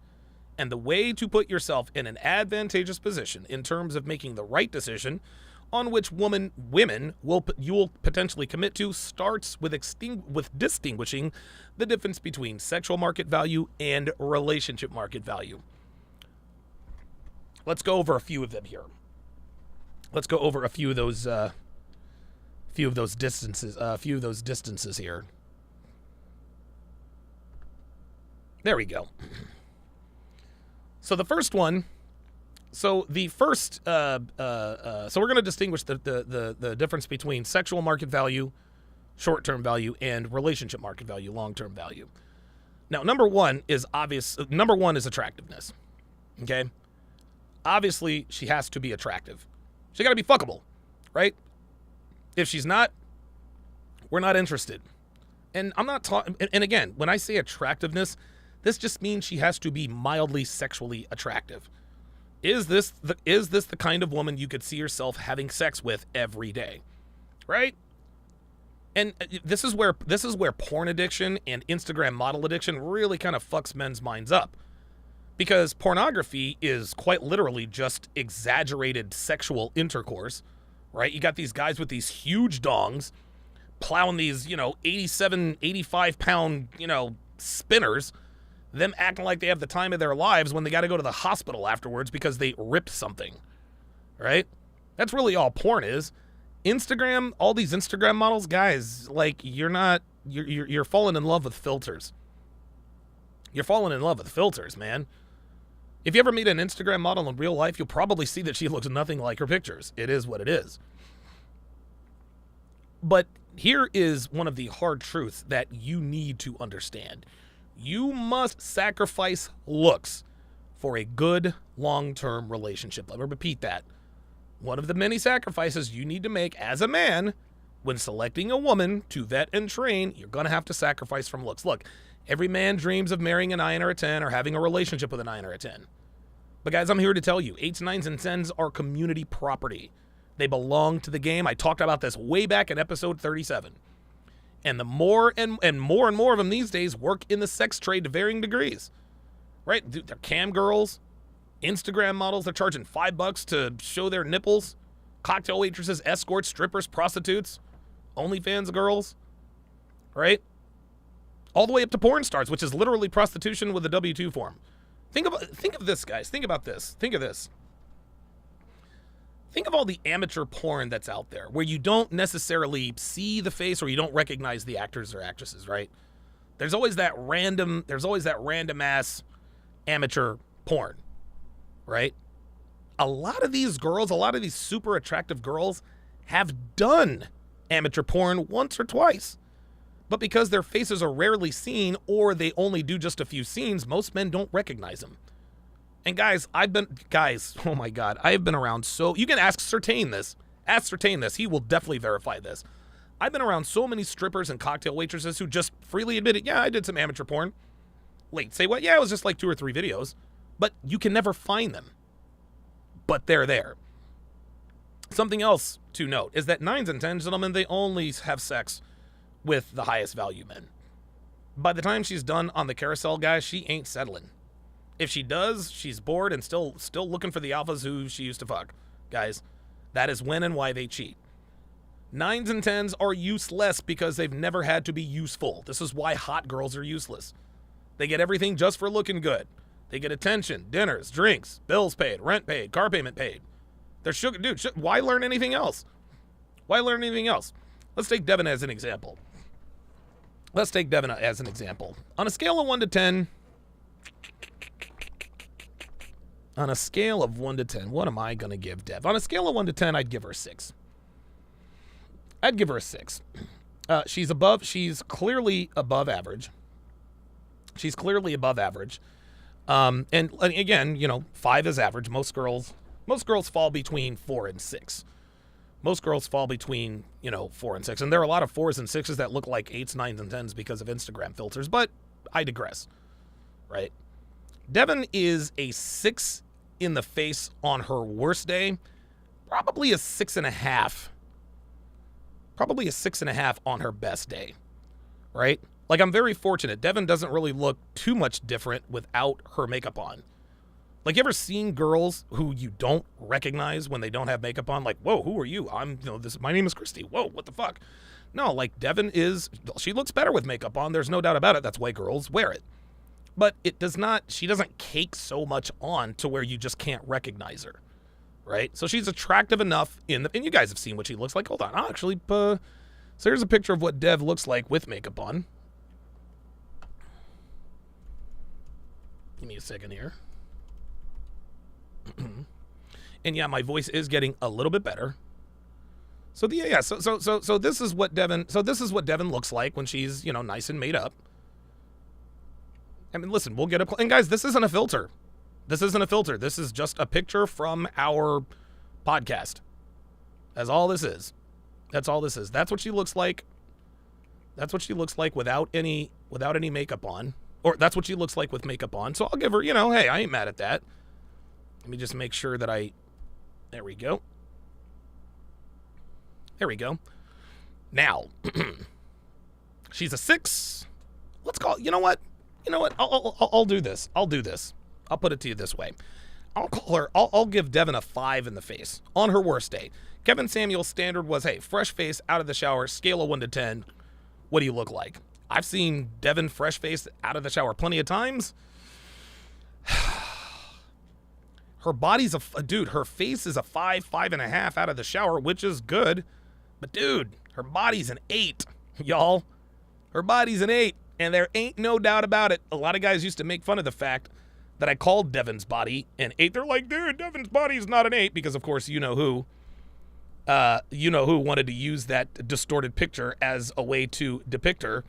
But the interesting thing is I don't really get trolled by him or anyone else for that matter in terms of the way she looks. And the reason why is because, well, she's been putting in the work, y'all. She's been putting in the work. This is a picture I took of Devin, 4 or 5 days ago. And as you can see, yes, her body is absolutely an 8. You can't have a body of an 8 as a 46-year-old. You take a look at that screen and tell me that you can't have an 8 of a body.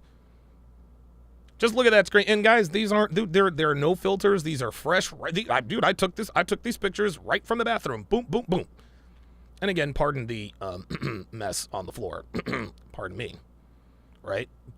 So 5 plus 8 is 13. 13 divided by 2, I'll give her 6.5. I'll give her 6.5, right? You add 5 and 8 together, you get 13. You divide that by 2, you get a 6.5. Her body is an 8 on her worst day, a hard 9 on her best day. Her face is a 5 normally, maybe a 6, 6.5 when she's made up, maybe a little higher depending on what she's wearing. Now, here's the thing. If Devin were an 8 overall, meaning that she's, a 7 in the face, and like a 9 or a 10 in the body, she'd make a terrible girlfriend. Guys, she'd make a terrible girlfriend. Guys, I'd never be able to tame her.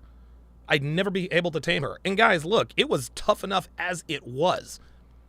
Now, let's just say, for example, let's just say for the sake of argument that she was an 8 overall, right? I might be able to tame her for a little while, but eventually she would end up going feral as most 8s, 9s, and 10s eventually do.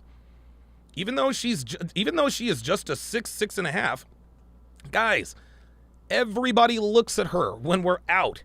Everybody. She turns heads everywhere. Even when we're shopping and she looks like hell, she still gets looks from men and women. You can't hide her huge tits, guys. You can't hide her huge tits, and you cannot hide her great ass, even in sweats. When we go out on dates, men and women look at her. Imagine if she looked like that everywhere we went. Imagine if she looked like that everywhere. That's what it would be like if she were an 8. Gentlemen, let me repeat this again. You must sacrifice looks if you want a long-term relationship. You have to. Don't look for an 8, a 9, or a 10, guys. Don't even look for a 7. Look for the below average to up slightly above average girl. Look for a 4 to 6. Look for a 4 to 6. Look for a 4 to 6. All right? Now, 4s, 5s, and 6s, they're not 8s, 9s, or 10s. But every girl does have that one trait that does make her irresistible. Okay, so she might be a butterfly face, but she might have a great ass, right? Okay, so her skin might not be that good, but she might have a set of great tits, right? Right? Okay, so she's a little taller than you would like, but she's got great legs, right? Maybe she's a 5 but has an ass of a 9. Maybe she's a 7, has the tits of a 9, has the tits of a 10. But never, ever, ever, ever settle down with an overall 8, 9, or 10. The occasional 8 might be a good idea if she was an ugly duckling, but even then, when she realizes what her sexual market value is, at some point, she is going to figure it out and go feral. Guys, look. Devin's ass is a straight up 8. I'll show it to y'all again. You know what? Actually, you know what? I'll put it to you like this. No, her ass is not an 8. I'll give her a 7 on her ass. I'll give her a 7 on her ass. Why not? Why not? Right? Her tits are a goddamn 9. because, she's got the best tits money can buy. Let's see. Her legs are absolutely a 9. Man, she's got great legs. So Devin has been blessed genetically. She's been blessed genetically. Her ass is a 7. Her legs are a 9, so I'm fortunate there. But her being a 6 in the face, that's what really keeps her in check, gentlemen. That's what keeps her in check. Let's move to the next factor.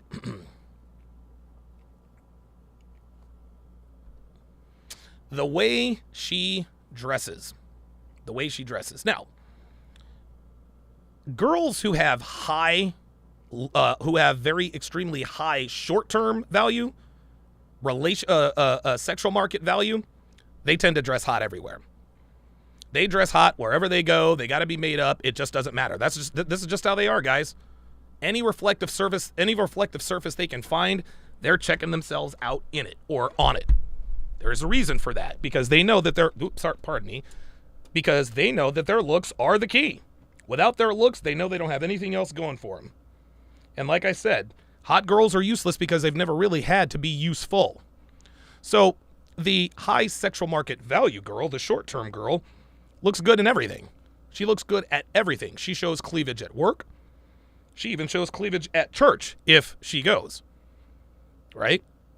High sexual market value girls, they like to show off their legs and their asses. They like to wear those leggings, right? They never don't show cleavage. Now, here's the thing. This is great on dates, right? This is awesome on dates. She looks good. She's looking good. Oh, did I disappear? Sorry, guys. She's looking good, right? Like dudes are envying you, and when you get home, you fuck her brains out, right? But she's always advertising her goods. Always. And listen, I make Devin dress up when we go out. When we go out to eat, tits are out, legs are out. Dude, if she bends over, she's probably showing her kidneys. I mean, she's looking good. But ain't nobody going to run up on her with me beside her. And I like it when my girl looks good. It is what it is. Yes, that was my TFM. That was my TFM impersonation. You guys are awesome. You guys are awesome. But if you have a woman that's always advertising her goods, right? If she advertises long enough, eventually she'll get buyers. If you're just fucking her, that's perfectly fine. But a super hot, attractive woman with high sexual market value is not good for a long-term relationship. Now let's look at the way she dresses in terms of long-term value. LTV and STV. A girl with high relationship market value dresses hot for you and only you. She never advertises her goods unless she's with you. Right? When Devin used to work, she used to wear jeans and t-shirts and sneakers to work. Like I said, she can't hide her tits. She can't hide her ass. That's fine. That's not her fault. But she always makes sure that she always used to make sure that her ass was covered by her shirt if she can. She makes an effort, guys. Now, when she's at home, she shows skin. Even when I don't make her dress like a stripper, she has these short little dresses she likes to wear around the house. They're actually comfortable, but still very, very sexy. Shows off her tits, cleavage, shows off her legs, shows off her ass. So it's almost like when she used to be at work, she showed 5% of her skin. And when she's at home, only 5% of her skin is covered. Of course, that's tongue-in-cheek, but you guys get the idea. If your woman advertises the goods all the time, that is not high. That is high sexual market value. That is high short-term value. But she's not good for a long-term relationship. Ever. Let's move to the next trait. Cooking skills. Now, this is obvious. This is obvious here, guys. Right? Girls who are good for girls who are only good for short-term flings, they almost never know how to cook.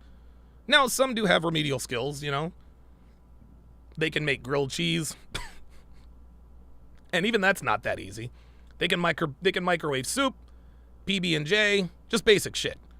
But she's a pro at ordering in. She's a pro at DoorDash. Girls with high relationship market value have above average culinary faculty. She doesn't have to be a Michelin star chef, guys. But she has got to know how to cook breakfast, lunch, and dinner at home. They're always looking to hone their skills. Devin, dude, back before we really jumped into this thing, she was always trying new recipes. She loves to cook. She complains now that she doesn't get to cook as much as she used to. Girls who are good for short-term flings have either little to no cooking skills. Girls who are good for long-term relationships have above average to exemplary cooking skills. Big difference there. Let's take a look at the next trait. The treatment. Now, girls who have high sexual market value, they can be selfless and they can treat you well, but it never lasts that long. They treat you very well during the honeymoon phase, which lasts about 2 weeks, but after that, it kind of tapers off fairly substantially. Now, after a month, the fall is precipitous, right? And high sexual market value girls do sometimes treat you very badly during that period. Not all of them, but it's a much higher percentage than girls who are actually good for long-term relationships. But even if they don't treat you badly, they get to the point to where you are no longer their mental point of origin. And if you are not her mental point of origin, then she cannot be in a long-term relationship with you. I'm sorry. Now, girls that are good for relationships, she likes doing things to make you happy, right? She puts you first in any and all situations. She puts her needs before their own. Devin does this to a fault. She does this to a fault. I honestly, sometimes I have to stop her because she will help me sometimes at her detriment. I can't do that. Devin also dresses in these slutty heels and micro thongs and, lipstick and heels because, well, she likes watching me drool when she walks out. I know it's uncomfortable to wear those clothes, but she does it anyway. A girl who is also good for a long-term relationship, she is unselfish in bed. She ain't worried. Dude, she ain't worried about, I got to get my rocks off.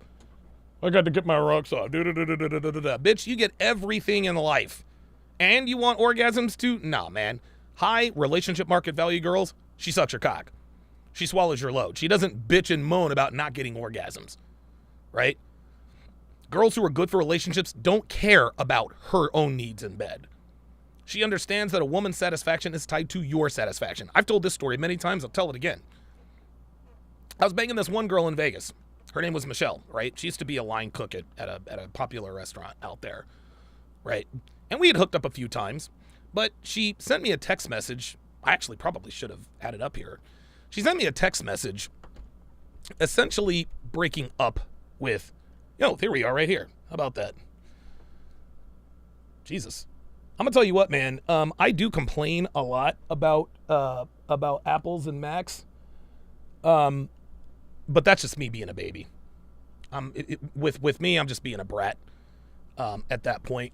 And the reason why is because, well, when you're successful and you have all this really nice equipment, you tend to complain about things that can be a minor inconvenience, but it's not really much of a hindrance. So I apologize for that. At any rate, I have managed to find the text messages.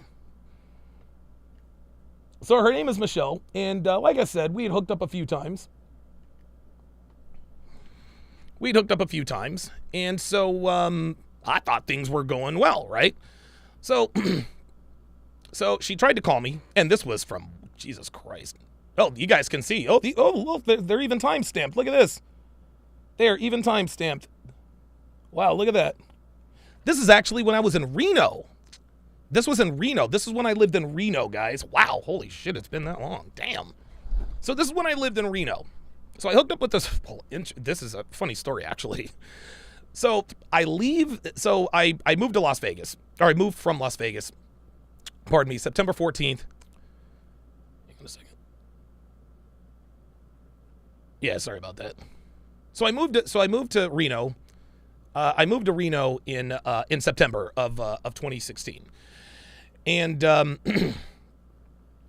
and so what ended up happening was my very first night in Reno. I hooked up with this. I went to the casino, and I picked up this chick. She was very attractive. She looked very, very good, actually. And I found out she was she actually kind of smelled like a kitchen, but she was gambling or whatever. And I wanted to know where to get some nose candy, and it just so happened that she knew where to get some. So that was the last time I ever did blow, by the way. Anyway, so a couple months after, on December the 1st of 2016, she says, "Hey, answer the phone. We need to talk." And I'm like, "I'm busy. What's up?" She says, "I don't think we should see each other anymore." Hang on a second. Let me blow this up for you guys. Oh, there we go. Cool. There we go. She says, I don't think we should see each other anymore. I like hanging out and all, but I don't feel like you're attracted to me. Then she corrects it. I'm like, say what? And so she asks me, well, what are you questioning? I said attraction. I don't fuck ugly chicks. And this is from the all powerful, the great and powerful Windows phone. This is from the great and powerful Windows phone. She says, I know, but you take so long to go. It makes me think you're not like super hot for me or something. I don't know. I just want to feel like you want me really badly. I ain't complaining because a lot of guys are like 2 pump chumps, but you last almost too long. And I'm starting to think, hang on a second. And I'm starting to think it's because you aren't hot for me. I don't know. I say, okay, no problem. It's been fun. Take care. She says, okay, good. So you're not mad then? And then of course I joke because I'm like, hey, I'm bawling my eyes out. Okay, and she thought that was funny, but I really didn't give a shit. It was what it was. So then she says, I didn't want to make you think I didn't like hanging out with you. Like, I love sex, but if I come 3 or 4 times and you haven't yet after fucking for that long, it just makes me think that you're not hot for me. It's weird, I know, but I want to feel lusted after, and you don't make me feel that way, you know? I said, yeah, that makes sense. Well, take care. Then she says, thanks for understanding, and if you're ever in Sparks, you know, blah, blah, blah, blah, blah. Yes, this is the hoe phone, gentlemen.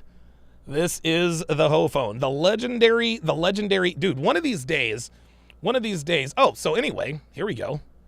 So then she says, so I said, all right, makes sense, take care. She's like, thanks for understanding, and I'll miss you, XOXO, if you're ever in Sparks. I'll hook you up with a free meal and drinks. Don't be a stranger sexy. So she was still throwing the pussy at me. I never saw her again after that. So 2 takeaways from that. Number 1, guys, it's, again, we have to understand that pornography is exaggerated sex, okay? The best sex you can have is sex that lasts, I don't know, 5 to 7 minutes, right? Like, guys, listen, sex is awesome, but if it lasts for more than 10 minutes, it gets to be kind of a nuisance.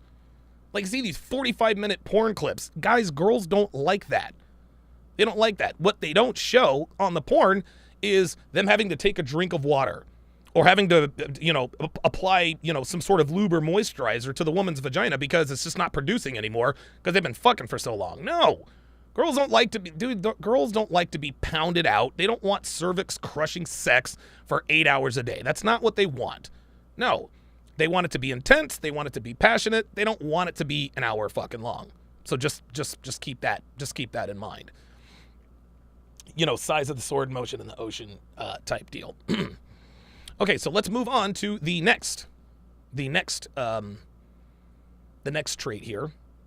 We are going to talk about money. We are going to talk about...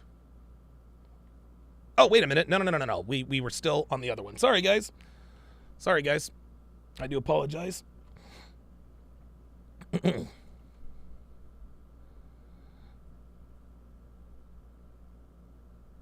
on a second. Now, as far as their treatment of you, girls who are good for long-term relationships, gentlemen, she likes doing things to make you happy. She puts you first in any and all situations. She puts your needs before her own. Okay? And here's the thing, right? And listen, this might embarrass Devin. I've said this before. She does whatever I do in bed. She does whatever I want in bed, man.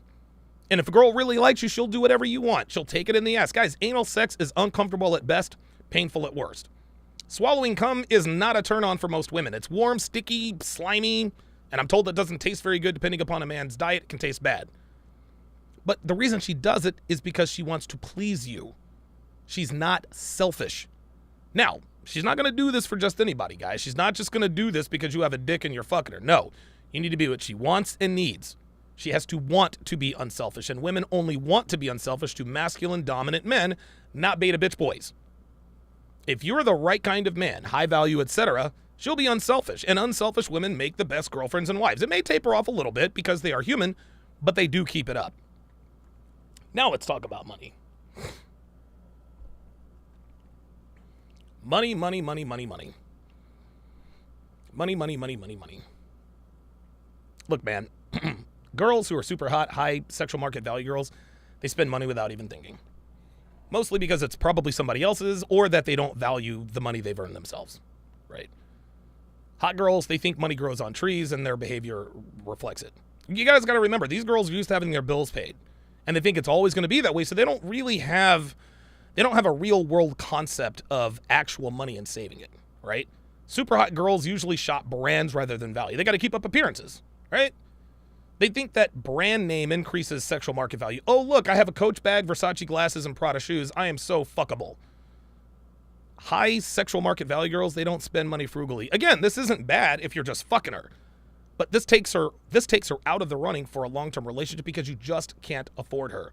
Girls that are good for relationships, they're very conscious of money. That's because they know financial shrewdness is essential in a relationship. I'll use Devin as an example. She's the coupon queen, guys. Anytime we order in or go out, she always finds a coupon or discount code. Our storage unit, I mentioned this when we got it. She actually found a better deal online. She always does this. Girls who are good for relationships are always cognizant of restaurant prices. She doesn't go all willy-nilly. Devin does this all the time. I love that about her. Girls that are good for relationships looks at the price tags. Girls that are good for relationships, they don't want to spend all your money. She looks for ways to save you money. She always looks for the best value. Girls like this take pride in getting good products at a discount and they brag about it. Girls who have high relationship market value understand that value is key. Just because something is expensive doesn't mean it's poor quality, but they also understand that just because something is inexpensive, they realize that it doesn't mean it's poor quality. They also realize that just because something is expensive doesn't mean it's better. Value is the best combination of value and quality. It's not always the cheapest, but the quality is always there. High relationship market value girls know this. She also tries to ease your financial burden. She pays for shit as much as you do. And guys, look, don't be the guy who you have to understand that if a girl wants to spend money on you, let her pay. It's not an insult. She's doing it because she doesn't think you can. She's not doing it because she doesn't think you can. She's doing it to show her appreciation for you and to let you know that she doesn't look at you at an ATM or a meal ticket. Now, if you're out on a date, you should always pay. You should always pay when you're out on a date, but if she wants to spoil you and spend money on you, let her. She wants you to know that she is willing to share the financial burden with you. This is what girls who are good for long-term relationships do. Submissiveness. Oh boy, this is a good one, and it's not the reason you think. Hot girls are not here for submission, guys. They're not. They disingenuously define submission as a woman walking around the house with a black eye, looking at the floor, walking around on eggshells, waiting on her man. That's not even close, and they know it. No, high sexual market value girls, they're not interested in submitting. They only submit to men who are extreme assholes, who are sadistic. Dude, oh my God. So I used to date this one girl, her name was Juliet. She liked to be, she was fucking crazy. She wanted me to bite her tits, like mark them. She wanted me to spit in her face while pulling her hair. She wanted me to call her a worthless slut. Dude, this girl was sexually damaged. It's interesting because she told me a story about how she almost got turned out. She said that she was 14 years old, ran away from home, ended up with a bunch of black guys, ended up out on a corner and sucked some dude's dick. But she told me that he had the condom on. I said, okay. A lot of hot girls submit to psychotic sadists because masculinity is lacking out here. Okay? That is unhealthy, gentlemen. They don't want to submit for the right reasons, which is a long-term relationship. That's a good male-female dynamic. No, they see this as a weakness. High relationship market value girls see submitting to you as a strength. High RMV girls, they submit for the right reasons. Now, here's the thing. You got to understand. Girls will only submit if they want to. No dominant man ever puts a gun to a woman's head. Guys, Devin does everything in bed and wears what I want her to. But if she didn't want to, she wouldn't. I don't force her. She does this of her own free will and volition. She wants to please you. She wants to suck your dick. She wants to give you anal even if it hurts. She wants to let you make all the decisions without nagging about your judgment. She wants you to be the captain. She's not about this 50-50 bullshit. She doesn't care about percentages so long as she is with you and submitting to you because that's what she likes. Ice Dragon Kid says, who sucks dick with a condom on? Yeah, nobody. I knew she was full of shit when she told me it was funny. How they act. Oh, boy. So girls who have very high sexual market value, very high short-term value, they like to post selfies on social media, which I detailed earlier is literally advertising. The for sale sign is still in the yard. They want the security of the relationship without having to wholly commit. High SMV girls are always in touch with her exes. They want to keep those lines of communication open. They want that constant validation. They want to keep them on standby. Then when they get a guy they actually like and he doesn't commit to her, she never knows why. Well, guess what? The reason he doesn't is because he sees the for sale sign in your yard. You see, girls with high sexual market value think that their for sale signs are invisible to everyone except for the guys who want to see it, and her. But the guy she's interested in, he sees it too. That's why he won't commit. Now, girls that are good for relationships, they give all that shit up. They're not interested. They're not interested. They completely get off social media. They completely get off social media. And listen, I know I endorse the stay off social media. Guys, it's necessary. Guys, it's necessary. Listen, man, high R&B girl, she proactively checks in without you having to ask her to. If she catches you looking at her phone, she will show you what she's doing on her phone. She constantly lets you know where she is, who she's with, and what she's doing. Girls that are good with relationships don't keep up with their exes. She doesn't want to go to lunch with Kevin in sales or her boss. Dude, I remember at the place Devin used to work at, her boss wrote this long paragraph basically asking to take her out on a date once a month. He basically said, well, I take all my managers out to once a month to discuss their future in the company. I was like, Devin, really? This boss wants you to go, said he literally wants to go on a date with you. She says, nope, I'm not comfortable. If we're going to do this, we'll do this in the public break room. Nothing ever came out of that. She shut that shit down right on the spot. Guys, girls who were good for relationships know that women know high-value men don't commit to women they have questions about as far as trust is concerned. Sorry. Let's talk about their families. Let's talk about their families. Hot girls, they don't talk about their families much. They really don't. A lot of them are raised by a single mother and or a weaker absentee father. Amy, her dad was in and out of prison. Darcy, her dad cheated on her mom and had a crack problem. Carla was raised in a foster home. That was the Fab Four. They all had problems. A lot of hot girls like to move to a new location every few years because they burn their bridges. Guys, there are a lot of girls like this in Vegas. They fuck their mom's boyfriends or their husbands. They fuck people over. There's always money and sex involved. When you get with a hot girl, when you get with a super attractive girl and you see that she's only got a 2-year history on Facebook, you already know what's up. These are the girls who rarely go home for Thanksgiving and Christmas. Dude, most girls I dated or fucked in Vegas almost never went home for the holidays, right? And they always had the same excuses. I can't afford it. It's too cold out there. Traveling for the holidays sucks. Now, sometimes it's not their fault, right? You don't choose your family, but that's not your problem. Extremely attractive women who have had very chaotic family lives have very, very, very low relationship market value. Now, talking about the high relationship market value girls, keep this in mind, guys. Just because she was raised in a 2-parent home doesn't mean she's not a slut. But women who generally have a good relationship with their families tend to have a higher relationship market value, right? It's not. And listen, Devin loves her family to death. They're not a perfect family. No one is. But she talks about her family a lot. Dude, I'm great.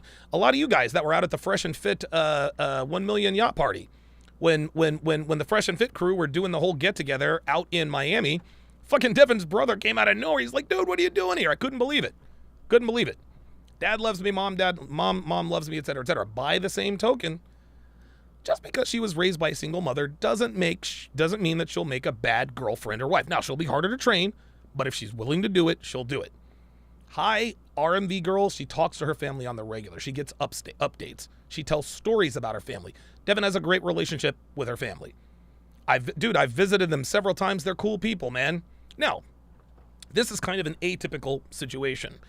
Devin's father was killed Devin's biological father was killed when she was just 8 months old, right? So her mother is a single mother of 2, but she never felt sorry for herself. She worked her ass off, she stayed feminine, and found a man and had 2 more sons with them, one of which met me out there in Miami. And to this day, they're a really cool family, man. And dude, her brothers are awesome. One just graduated, I think, with a second doctorate. I think he's like an expert in bugs and plants or something like that. And the guy he's a fucking brilliant dude. He's as smart as they come. And not only that, he's a good-looking kid who's also smart. Pause. The other guy, so Devin's other brother is a 6'4" Chad who now owns his own charter boat business in the South. Literally. Honestly, before he did that, he used to spend half the year fishing in Alaska on fishing boats. And now he owns a charter business in the South. And Devin and I will most certainly be going down there this summer. Her stepdad, world-class artist. I am not exaggerating, guys. He's done tickets for the Super Bowl. He's done tickets for the Orange Bowl. He's worked for big corporations as far as their art's concerned. Her mother, pardon me, is a very kind, feminine, docile woman who is a financial planner, right? She's got a great family. She really, really does. And it really goes a long way in explaining why she has some of those fundamental qualities that I don't always talk about, but they're always ever present. There's always ever present. Let's talk about sexual history. I know I didn't put this on there, but we'll talk about sexual history because there's going to be some feelings hurt here. There's going to be some feelings hurt. Sexual history is a big one. Okay? It can be mitigated. It can be like a woman's sexual history. It can be mitigated, but it's going to be difficult. Now, unfortunately, high sexual market value girls and girls that are good for relationships, guys, it's 2023. They're all going to have high notch counts. This is a fact of life. She's fucked a lot of guys. Nothing you can do about it. You can't hit a button and cause her to unfuck the 124 guys in her past. You can't do a Men in Black flashy thingy and make her forget about the train that got ran on her in college. Now, at this point, you have a choice to make if she has potential relationship market value. You can attempt to train the bad habits out of her to possibly build her into the kind of woman that you can commit to, or you can just swear off long-term relationships and just spin plates. Again, like I said at the beginning of the episode, no judgment here. I totally get it. But guys, men want relationships. We all do.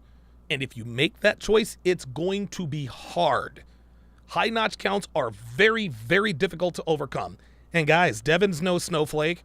She ain't no goddamn unicorn. She's got a high body count just like every other blonde with huge tits and a tight ass out here. Listen, she looks good now at 46 for sure. And no, she might not have been as curvy. She might not have been as curvy in her 20s. I know this because, she used to be pretty flat-chested. Her legs were all right. And, she had a decent ass, but still, she was highly fuckable back then. But she has high relationship market value. At least that's what it seemed. So I decided that it was worth it to give it a shot. Guys, it was difficult. It was tough. It wasn't supposed to be easy. It is hard to train and maintain a woman. Now, there have been weeks where she's tried my patience, and, there are weeks that I got to handle it, right? Like, it sucked and it wasn't easy, but that's the deal. So, gentlemen, if you make this choice, if you make the choice to invest your time into a woman with potential quality, you have to understand it's not going to be easy. You also have to understand that all women have high notch counts, regardless of their relationship market value. A lot of guys here, they rightfully assume that if she is or ever was a slut, she'll never have high relationship market value. And again, you're getting an argument from me, guys. I get it.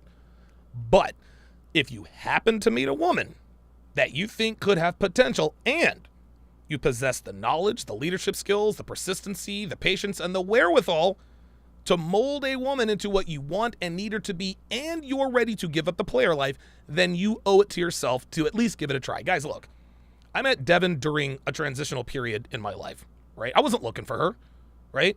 But I knew I had to slow down my fast lifestyle. I told you guys the famous story about me beating the shit out of a guy in a parking lot because of a pizza, right? Because of a goddamn pizza. Well, 5 months later, I met Devin, right? 5 months later, I met her. But the more I learned about her, the more I began to realize she had potential. Now, I didn't have high hopes for her. I didn't get excited, but I recognized that she had potential. Then she demonstrated the willingness to be taught how to be a lady. She wanted to be led. She wanted to be trained. She wanted to be taught. It wasn't easy, guys, and trust me, she hated it. She fucking hated it, man. She really did. I'm sure that there were many days and nights where she was questioning, what the fuck am I doing with this maniac? But after 18 months, she earned my commitment, and we've been together ever since. Like I said, guys, she ain't no snowflake. She's not no unicorn, okay? Yeah, she'd been married for the better part of 20 years, but even though her divorce was finalized 6 months ago, that doesn't mean she wasn't out here doing some hoe shit. Like, let's keep that real, right? But she was ready for a change. Yes, gentlemen, her high notch count made it very difficult to keep her in line because girls are on autopilot as far as attention-seeking behavior is concerned. Devin is now conscious of it because I made her conscious of it, but again, she's a woman. But she has extremely high relationship market value. She takes instruction and she takes correction very well. If there ever comes a time that she doesn't, we are done. But for now, her notch count isn't enough of a deterrent for me to leave, at least not yet. Everybody's making a big deal out of Joel Embiid saying that he wants to win a championship at Philly or anywhere else. Okay, very good. Oh, wow. King Life with the $5 super chat says, a lady got locked up for yelling at a man in Dubai? Oh, shit. Yo, King Life, shoot me that link, fam. I'm trying to see that. Technomage B5 with the $10 super chat says, Dear Lord, I remember when Donovan Sharpe said that women 8+ are to be shared only. I married a 7 at the time because 8s and 9s I had were nothing but trouble. Man, dude, that was a lesson I had to. That was a lesson I had to be taught many times because it was real bad. Roadblock 85 with the $10 super chat said, Big Don's dropping gems. By the way, I might actually react to a video that Roadblock 85 told me about. So you guys all know about the Access Vegas show that Michael Certain and Rollo Tomasi have.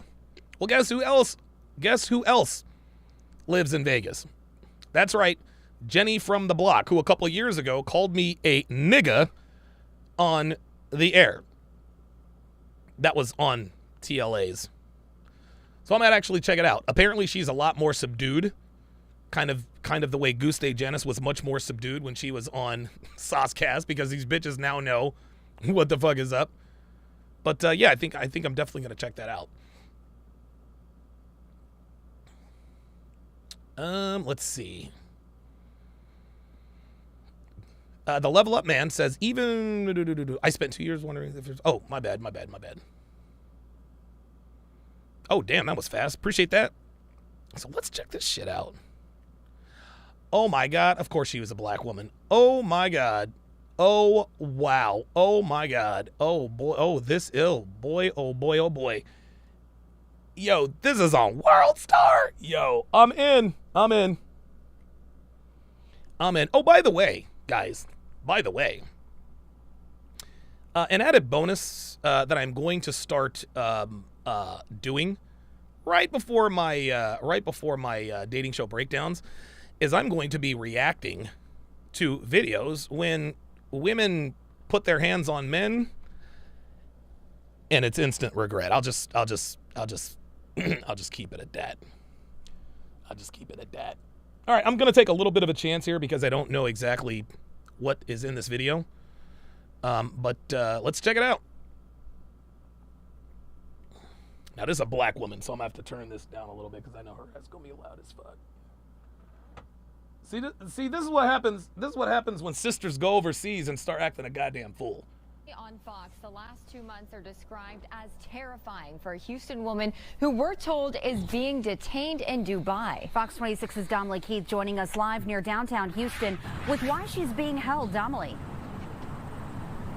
Well, the crime she's charged. Wait a minute, she's being held in Houston? I thought she was being held in Dubai. Okay. With may surprise you, and Dubai is increasingly becoming a vacation spot for a number of Houston women. One who's there right now, according to her social media. Oh, she's in Dubai. Oh, yes. The page is trying to get back to the Bayou City, but according to her mom, her passport has been confiscated because she was charged with screaming in public. Ah. Screaming in public. Do you see how they try to make the laws of other countries seem silly? You can think they're as silly as you want to. Brittany Griner found out the hard way, too. It also could result in prison time.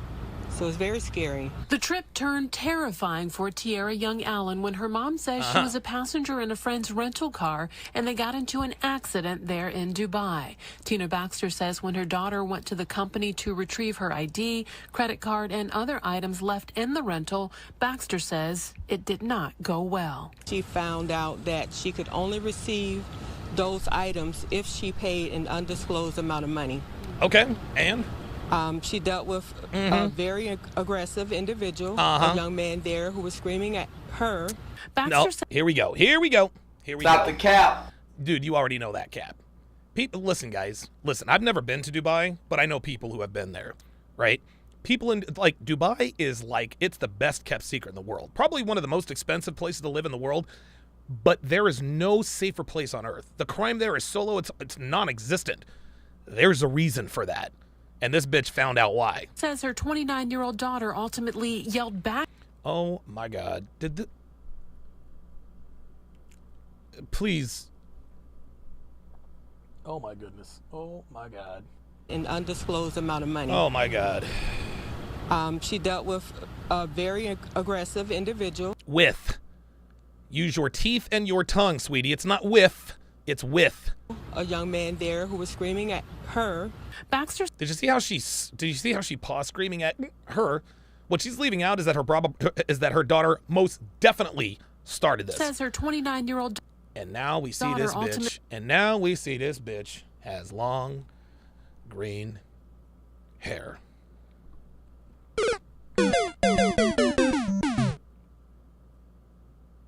Unbelievable. Unbelievable. Oh, Roadblock 85. My bad. A grenade. Holy shit, that's loud. Sorry, y'all. A grenade. She is a grenade. Sorry, guys.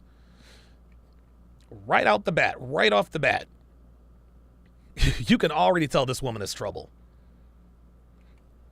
She's got a 5 head. She's got no edges. Ha ha ha. You guys like that? The bitch got no edges. I know what edges are now. Ha. See? Listen, I don't have my degree in weaveology. But I'm currently in the program. I'm in that accelerated program. Yelled back at the rental car agent, she says, resulting in. Oh, she said she eventually yelled back at the rental car agent. So let me get this straight. You mean a black woman allowed a man to yell at her without her responding back immediately? Did you guys catch that little cap there?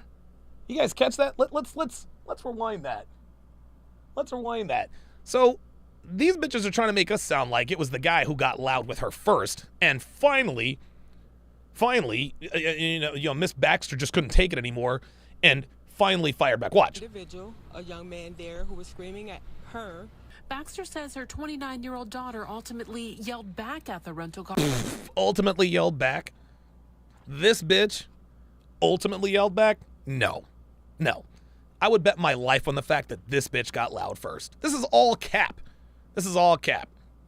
Yep, Dre Raven just nailed it. Eventually, translation, she started the yelling. Yep. Abso-fucking-lutely. Car agent, she says, resulting in her being charged for screaming there in Dubai. And so she is in jail for one reason and one reason alone. She raised her voice.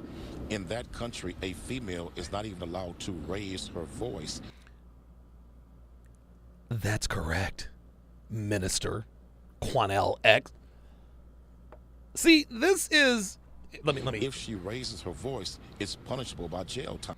Okay, and we say here all the time, ignorance of the law is no excuse. She didn't know the law. You can't be yelling in Dubai. She didn't know that. It's punishable by fucking jail. She should have known this. Just like Michael Fay should have known the laws in Singapore before spraying graffiti. They caned his ass 4 goddamn times. Should have been 6. He got off light. Brittany Griner didn't know that bringing cannabis oil onto a plane was illegal. She knows now. She didn't know, but she knows now. Did the Russian prison say, "Oh, you didn't know what our laws are. No, baby girl. No, sir. No, sir. I think my opening monologue might be about this tomorrow. Be honest with you. Be honest with you. It's been very emotional. There are some days I stay up all night crying. They have a strict law system that is really based on theocracy. This website... It sure as shit is. Look, you ain't got to agree with the laws of a country, fam. You ain't got to agree with all of that, but you got to know them. And just be, dude, I swear to God, there is a country. So think about this. Think about it this way. Think about it this way.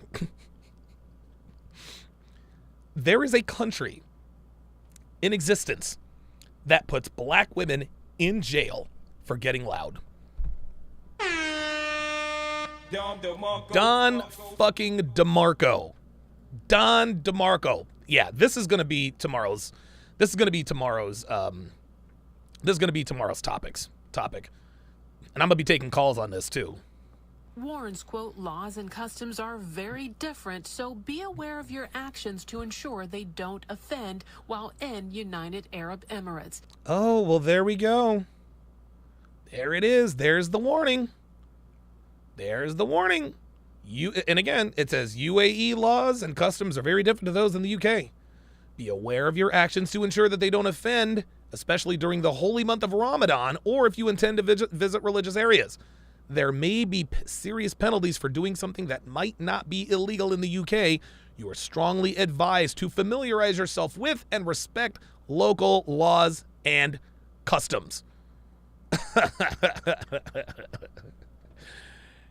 There it is in plain English and in black and white. Plain English and in black and white. The bitch could have took a minute and a half to review. Oh, okay, I can't get loud, blah, blah, blah, blah, blah. And to be honest with you, she might not have gone had she been aware of it. She has every right not to go into a country because of its laws, no problem. But she's been warned. Now, after Baxter says her daughter was charged with screaming in Dubai, her passport has been taken, and the American social media influencer who works as a truck driver can't leave the UAE. Oh my God.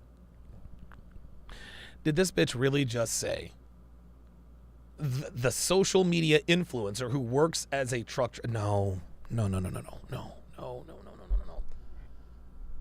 She is a truck driver who is a wannabe social media influencer. Oh my God. You gotta be kidding me. According to her mom. And her mom says she's been placed under a travel ban pending the outcome of the investigation. It's very frightening. The longer she's been there, the more reality has started to kick in. In our opinion, she did not commit a crime.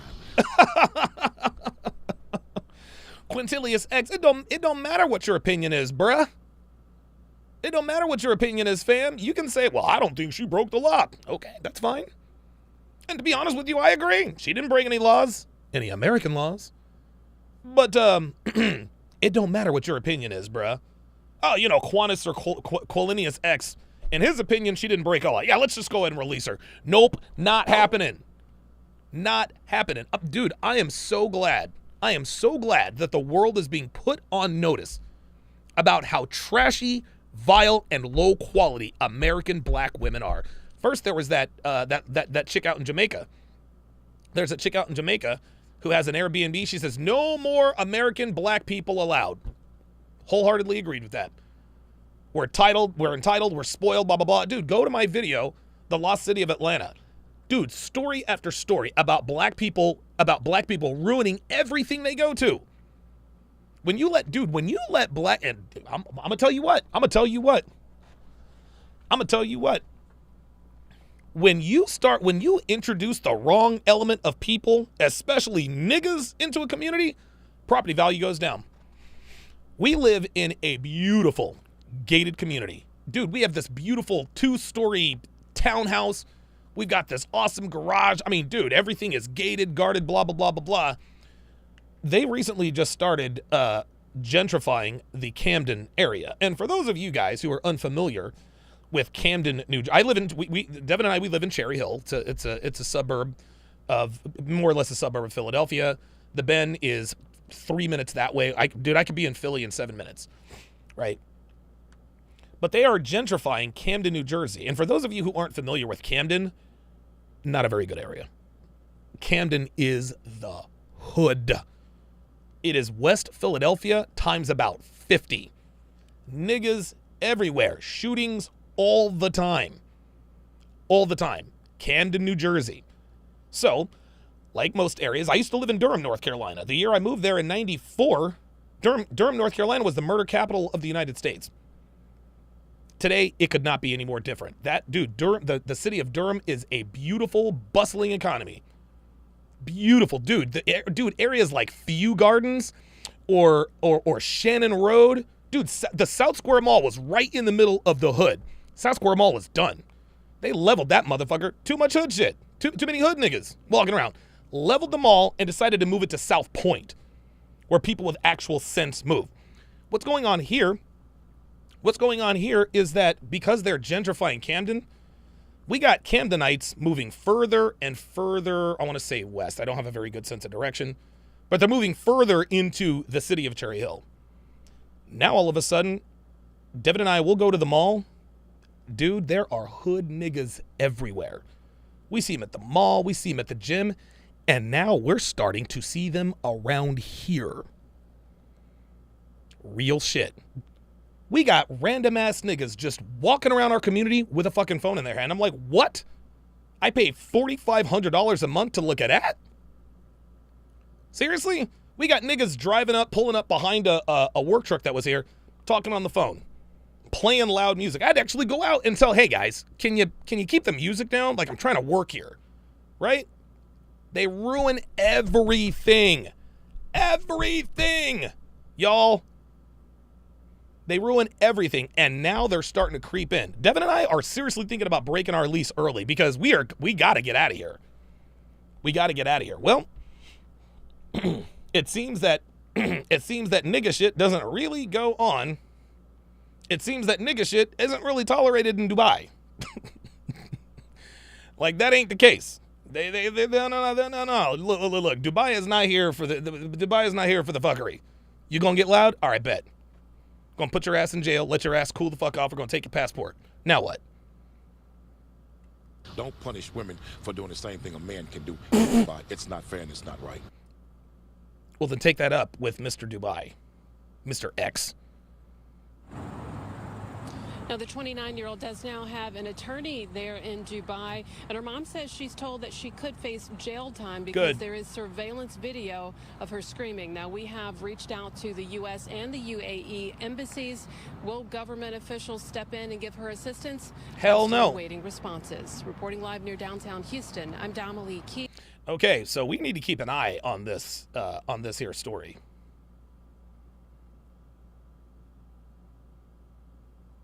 Oh, God, Jimmy Butler's dating Shakira. Ay, ay, ay.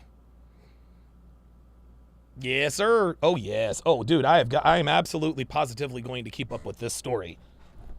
And I think that might actually be my topic for tomorrow, man. That is going to be something. Wow. All right, guys, what's going to happen now is I am now going to make the transition.